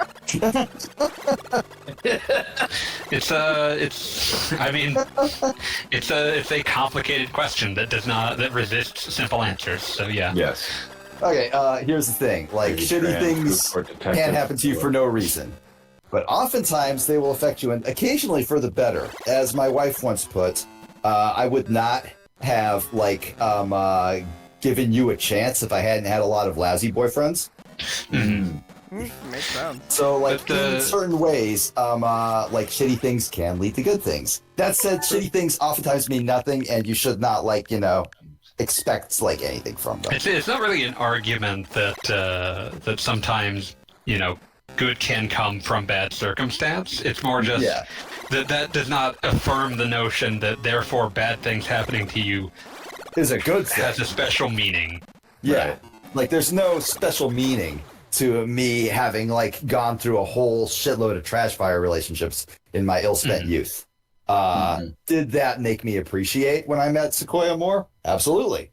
But that's just life. That's just, I dated a lot of people I should not have dated. Yeah, I mean, this was an inevitable result of those actions. As the man said, never let the presence of a bad guy lead you to assume the presence of a good guy. Yeah. I mean, slowly finishing up. You are down to 3 Metroids left. Holy shit. I am committing genocide well. You're doing a good job. Cameron, okay. please finish your thought. But no, the only thought I was having was this, that while watching the show, it doesn't feel wishy-washy when watching it, but it's mostly just the answer to how much, as far as the show is concerned, the answer to how much you let that kind of person maintain position in your life, and how you do it is as personal as the relationship itself was. Yeah, pretty much. You get characters like Todd, who essentially have to cut Bojack out of their life, but are still able to maintain some degree of relationship with them. And then you get characters who it's no, I don't need you in my life. And the core thing for the person who truly wants to make amends is to accept that, okay, yeah, there are things I've done that I don't get to go back on. Yeah. There's no undo button. Yeah. You just, if you actually care about the damage you did, you just accept that, well, I broke it. Yeah. Now, what you have to do is trap the other person in a web of lies that leads them to doubt their own, their own existence on every level. Lord. Yeah. In this way, you can rewrite history. Okay, I feel like I need to put a disclaimer that Even Worse Streams does not endorse. Does not advocate gaslighting. Relationships built on gaslighting. Gaslighting is that what it's called? I feel like it's a very important part of BoJack Horseman that they kind of repeatedly introduce the concept of the scheme solving everything, and guess what? It doesn't work like that on any Doesn't level. work. Yeah. I do admit. You know why I love that? You know what I love about this name, gaslighting, is that it brings you from the darkness into the light. I do think. Please stop talking forever. Since I'm Wasn't still. a comic that was just one guy saying, "What's gaslighting?" And somebody said to him, "You know what it is." No, I don't. Yes, you do. The thing I've been thinking about since I've been watching so much of the show as I've been working is the thing that I immediately thought of while watching the episode is that the entire show probably would have been worth it for the episode Free Churro. I was going to say Free Churro is possibly the most amazing TV I've ever seen. And just, it's a monologue the entire episode.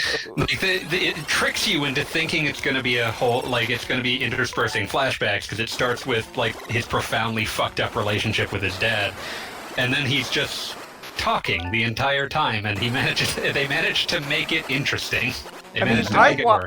I will never forget that one. I I've seen watched that one.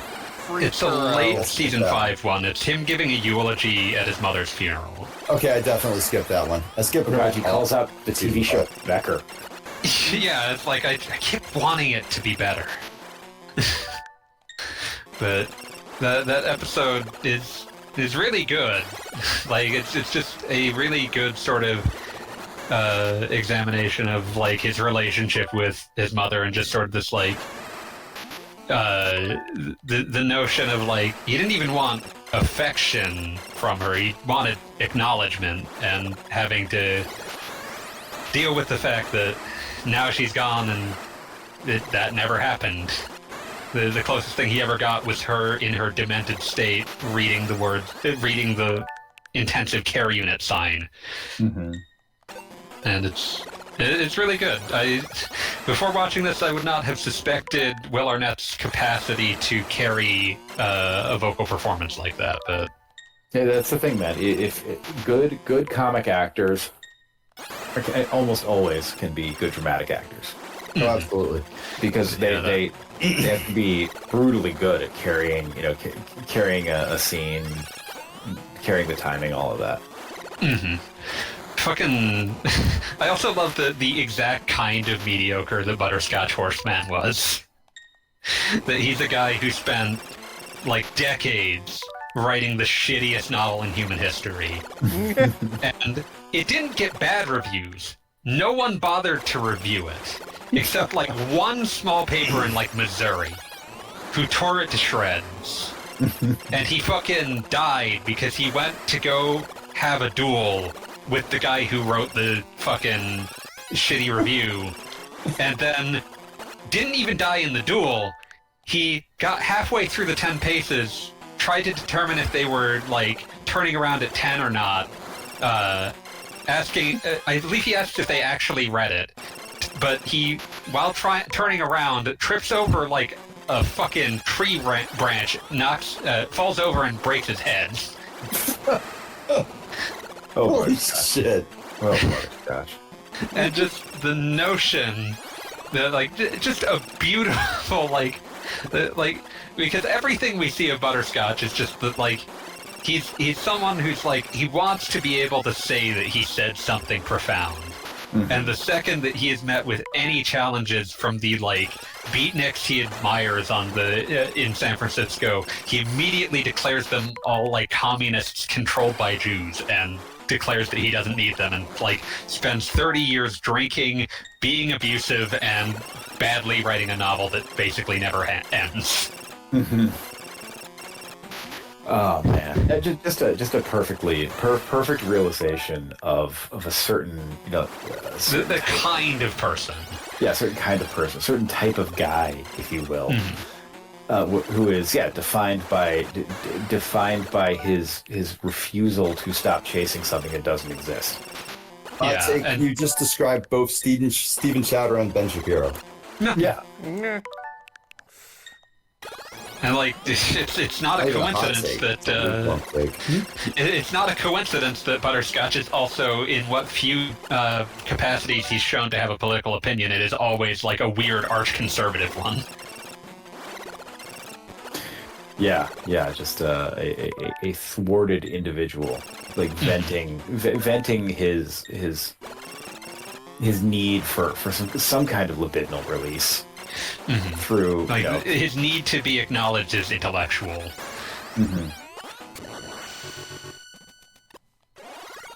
No, that's it. It's to be acknowledged, to have someone look at him and say, "Oh, that took you way too fucking long. I'm so mad at you." Metroids are a pain in the ass. You rewound like 80 times, man. Well, if you count all the rewinds and just consider how much time it took for Samus, it was actually quite quick. Yeah, sure. If we did the speedrun playback, it was quite impressive. But we didn't, did we? Tool-assisted Samus. Tool-assisted genocide. But yeah, I apologize for all the horseman talk. It's just something. No, It's an amazing show. Good show. Yeah, And one of the I don't even like it, and I have to say it's actually quite amazing. and talking about Bojack's father just reminds me of the is it like the second to last episode or third, like the death episode, I will call it. I am aware of what happens in the second to last episode. I assume you're talking about the view from halfway down. Oh, okay. We should probably avoid spoilers for Fanboy, who is not quite finished this. Like I said, I am aware of what happens in that episode. We can talk about it when we get there because it is, in my opinion, quite miraculous as the show goes. How it kind of it weaves mythology with just brutal reality. Let's call it that. Mm-hmm. Mm-hmm. And I have nothing but respect for it. There's still a part of me that's mildly ashamed of how much, in like season 2, I was amused at the notion of Secretariat has a brother and his name is Jeffretariat. That is actually quite funny. who then, like, the absurdity of that notion is then immediately undercut by the notion of who was sent to die in Vietnam in Secretariat's place. Holy shit, dude. Oh, All right. Dragging us back like 6 hours ago. So what Ample Vigor said about how comedic actors have to be able to are generally have quite good. control of the scene so they can do dramatic acting. They actually are able to. They quite often have dramatic chops. You know what that made me think of? Hmm? Fucking John Cena. Dun, dun, dun, dun. Seriously. You gotta have awareness of audience perception to be a good wrestler. Yeah, You do. well that and like, but I was thinking of like his bits in Peacemaker, where he just like is completely like distraught, and like the ways in which he makes you feel that. Yeah, I'm just arguing that his past as a wrestler means that doesn't actually surprise me that much. No, not at all, not at all. The man is. I would say the man is like a much better actor than The Rock. The Rock simply has more charisma and like plays the one role he always plays very well. A good use of limited talent. Yeah. Mm-hmm. Yeah, you can slot The Rock into a certain role and he will knock it dead.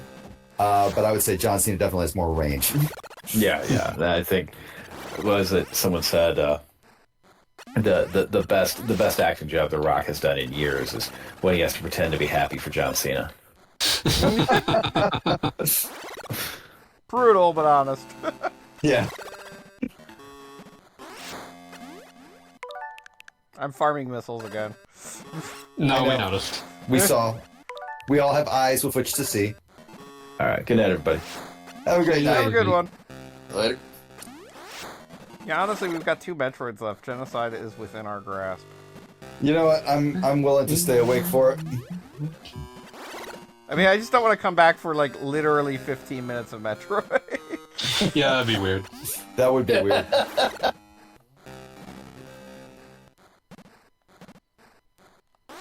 Also, I don't know how the weather is where everyone else is, but we have finally reached I can have a window open weather here. It's smoky. Because we've got There's that fires in going on. eastern Washington. You guys promise my boss won't watch this? Yes. I'm trying to think. Never mind that. We might become super popular, you never know. I mean, if that happens, you won't need a boss. That's That's true, true. so yeah, That is speak away. true.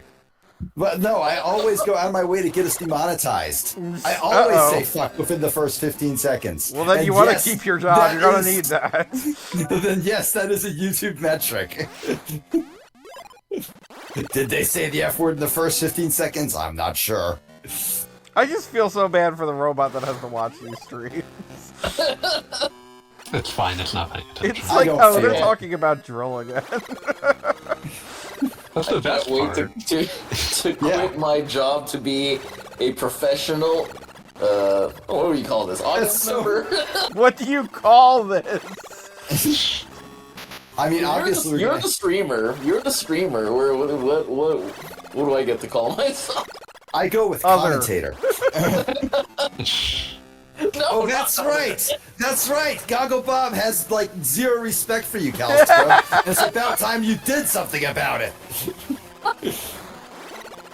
What would that be? I don't know. Hit him with hit him with the people's elbow.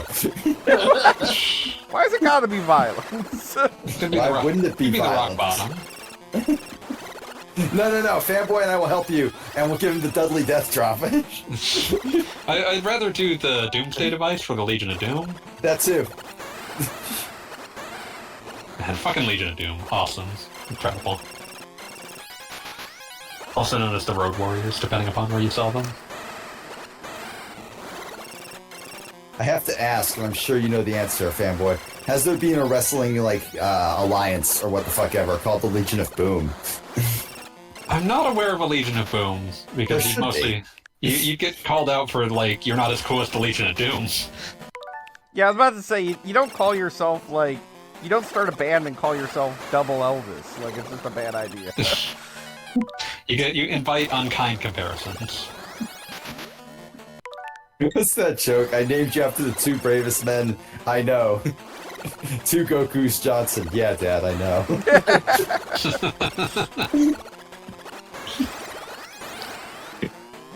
Oh, man. God, Legion... the Road Warriors were an all-time classic tag team. Alright, did real good on that one. If you don't know, this is your Metroid 2 tip for the day. If you don't know, those Use the Metroids rewind take, button. like, quintuple damage from being shot in the back. But you would literally never know that from playing the game, because the only indicator is that when you shoot it in the back, it shakes its tail a little bit more. Like, there's no health meter. So you can tell that it did it, but there's no way of knowing that that did something special. Exactly. Yeah. So, Until they die like in less shots, and you go, I guess that must have done something. Yes, although it's such a hectic battle to begin with that it's like, if you even notice it, good job. So you have one Metroid left. Is that the final boss? I mean, technically yes, but you're going to see amazing gameplay and cinematic combination coming up here. I find that difficult to believe on the humbled Game Boy. It is one of the better moments, I would say, in a Game Boy game at all. And it is coming up right after the break. This is where we pause for a match. For a break? What? No. And that's why I use the Nootropic Horse Cum. Brain Force X has nothing on Horse Cum. Save that for the BoJack Horseman recap podcast. I would absolutely make that. There's probably 17,000 of them, but I would absolutely be down for that. The only, We'll only schedule recap podcast I'm interested in listening to is Mountain Monsters. Mountain Monsters is a nightmare. I watched the first episode, and oh my god, it is incredible how every single how correct they were when they described it as every single time they find it, kill it, all off screen. Because they don't have any sort of licensing to even shoot a gun on screen. They can't even pretend that they shot something on screen. Yeah, so they wave guns around all the time. Never, ever, ever shoot them. Incredible. 9 seasons. And counting. This is an ongoing threat. I'm wondering if they're getting a bump from the coveted Sean Baby podcast. I'm sure they are. I mean, I fucking watched it. Yeah, they're probably a not insignificant bump just by virtue of the fact that, anyone who, was willing to listen to that podcast was willing to be like, yeah, I'll watch an episode of this at least. Yeah, somebody at Max is going, maybe we should order a second season. We should order season 10. Because, the metrics went up. I mostly just had to see, the hilariously bad CGI design the CGI model that they use to demonstrate what the monster supposedly looks like for myself. And as Sean Baby said, yeah, whoever's making those had a thing for big thighs. You look at these credits and there would be no one using their real name. They kept talking about how, like, oh, we've got to find, like, the CGI artist. We've got to get him on here. Oh, man. Not gonna lie, like, if Sean Baby called me up and said, hey, we want you on our podcast, I would say yes. Would No not questions even, like, asked. would not even, like, think about it. It's to make fun of, like, my life's work? Sure, whatever. You gotta figure My life's work sucks. like, if your job is producing CGI, you probably have a history on the internet of liking Sean Baby. Like, there's probably a connection there. It's making CGI not, like, for, like, you know, one of those, like, Marvel sweatshops, but making it for, like, a bizarre reality show / improv hybrid in which every single episode they find and kill Bigfoot. We must Can you kill imagine a different pitching Bigfoot that? every week.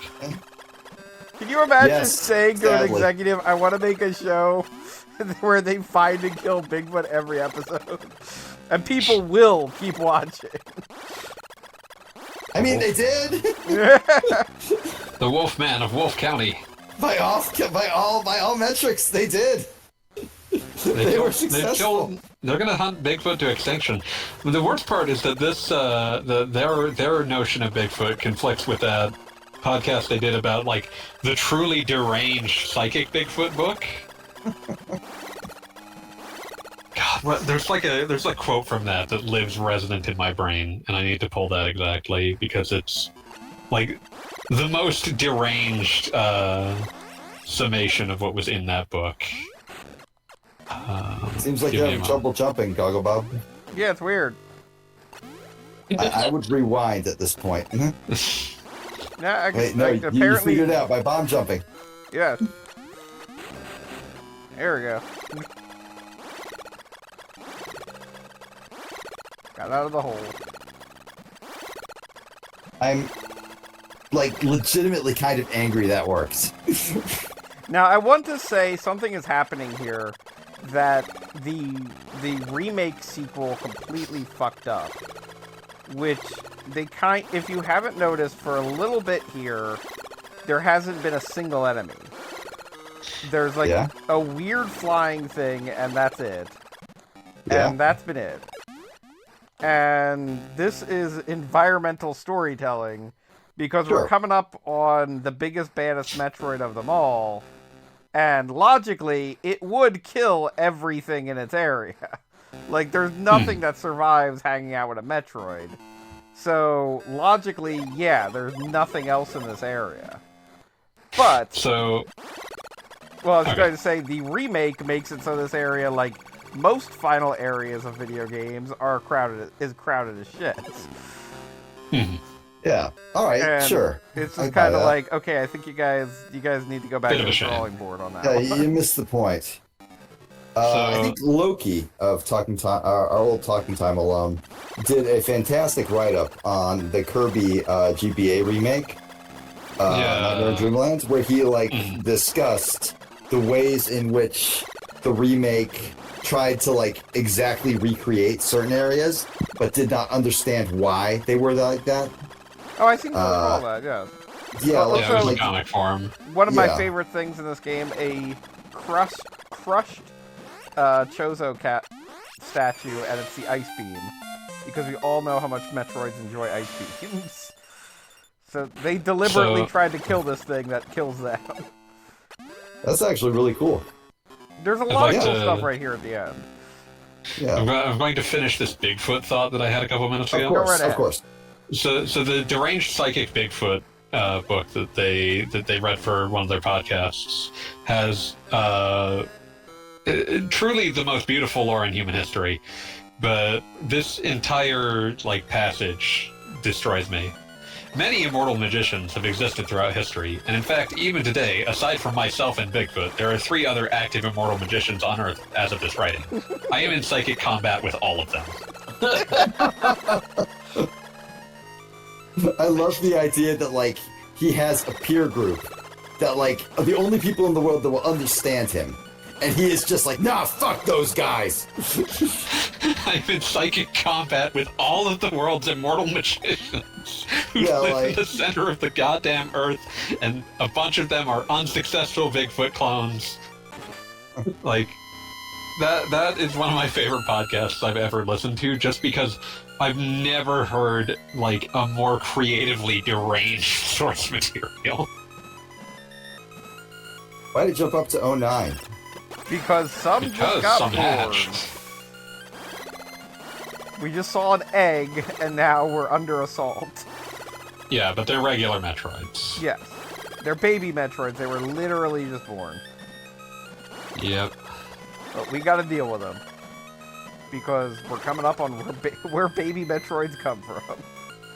Where do baby Metroids come from? Where do baby Metroids come from? Well, I don't think you're old enough to know that.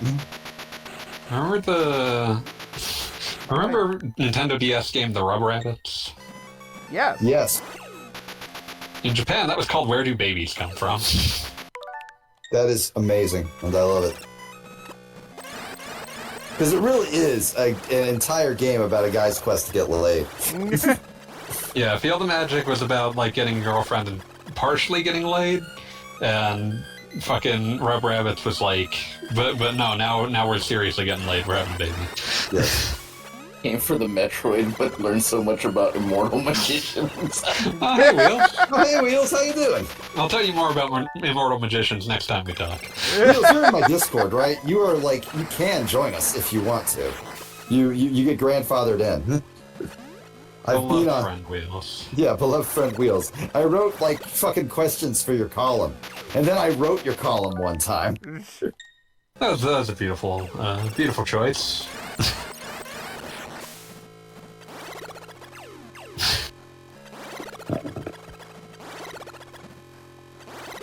Hello. Hello. Oh, Wheels, it's you! Time to be in psychic combat with Wheels. Fuck you, Wheels, I'm gonna fucking kill you. That's not psychic combat, that's just yelling at him. That's just normal combat. Yeah. It's photographic evidence of my aims on that one. Yeah, oh man, I need to find my copy of that picture. You still have that picture? Of course I do. Well, it should anyways. I'll dig it up eventually. It's important. It's an important artifact. Yeah.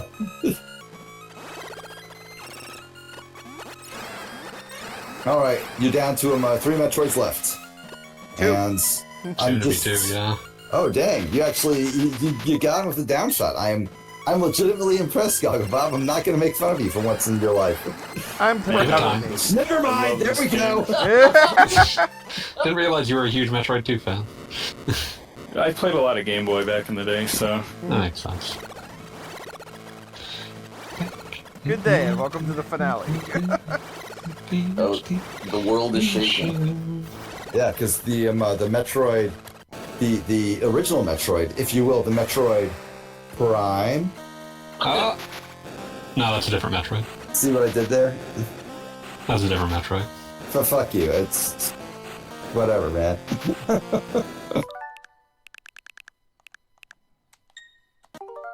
It so looks like you're getting your ass beat. I'm trying to get eaten. Why? You're doing a bad job of it. Deep-seated vor fetishism. The only reason to do anything. You know what? I don't even know how to respond to that. I'm trying to like think of what that could mean. And I'm drawing a blank. Nothing good? Like every case in which I've heard somebody say it's the only reason anybody does anything, it's either for the lulz or a sex thing. Or sometimes for the lulz during a sex thing. During a sex thing.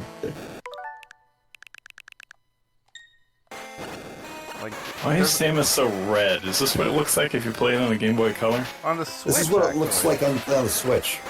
I believe But it is a Game Boy Color color palette. I believe this is also what it looks like if you play it on a Game Boy Advance. Because They use the same palettes. Yeah.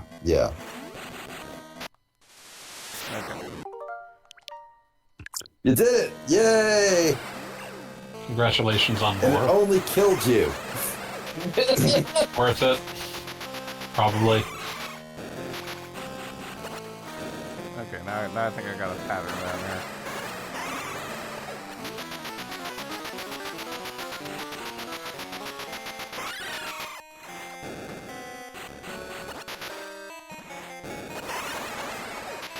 Oh, you're blowing up its belly now. Oh, even more bored. More bored. Moored. I have to just chill on it now? I'm trying to remember exactly how to get swallowed. There we go. Because logically, the most damage you can do to anything is blowing it up from the inside. We've all been there. Have we? You haven't lived. I guess not. No.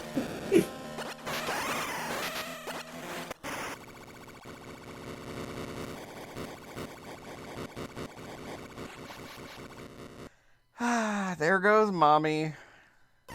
Good night, Metroid. There goes Metroid. So we're down to 0 Metroids. They're all dead. Every Metroid is dead. But wait a minute, Definitely what's no more. this? The baby, the baby, the baby, the baby. The baby, the baby, the baby, the baby. A Metroid egg? Oh, it's a weird one.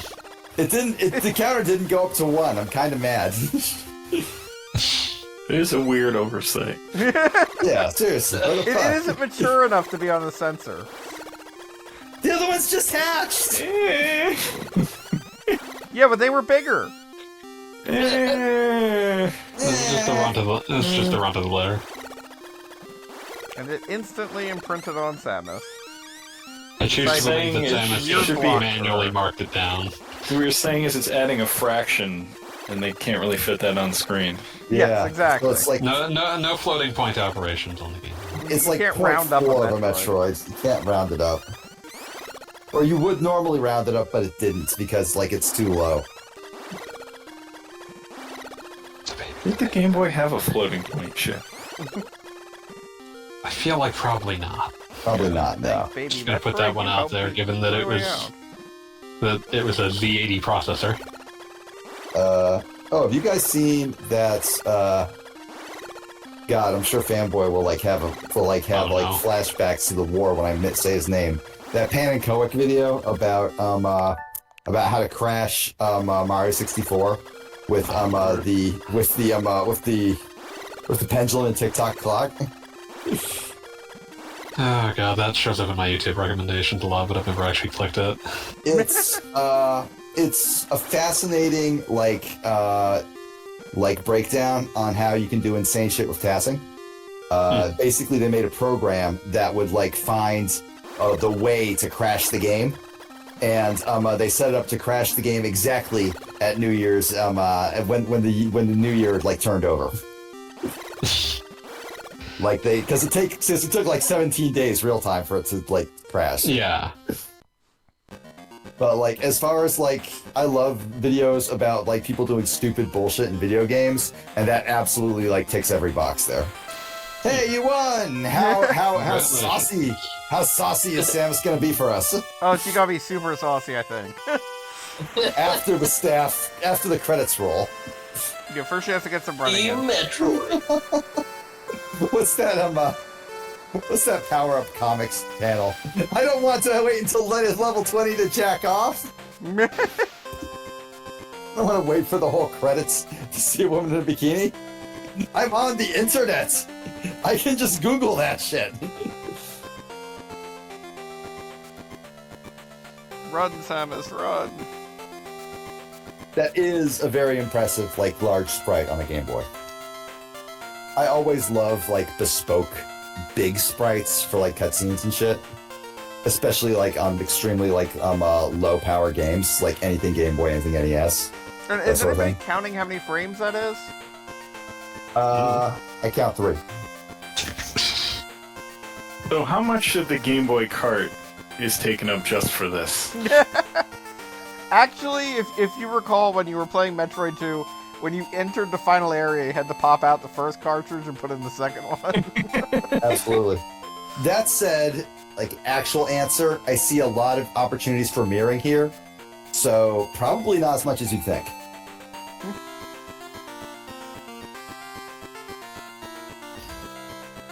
Pretty much every part of that sprite could be mirrored, except for, free arm cannon. Also, does anyone know if that animation is different if you don't get the Varia suit?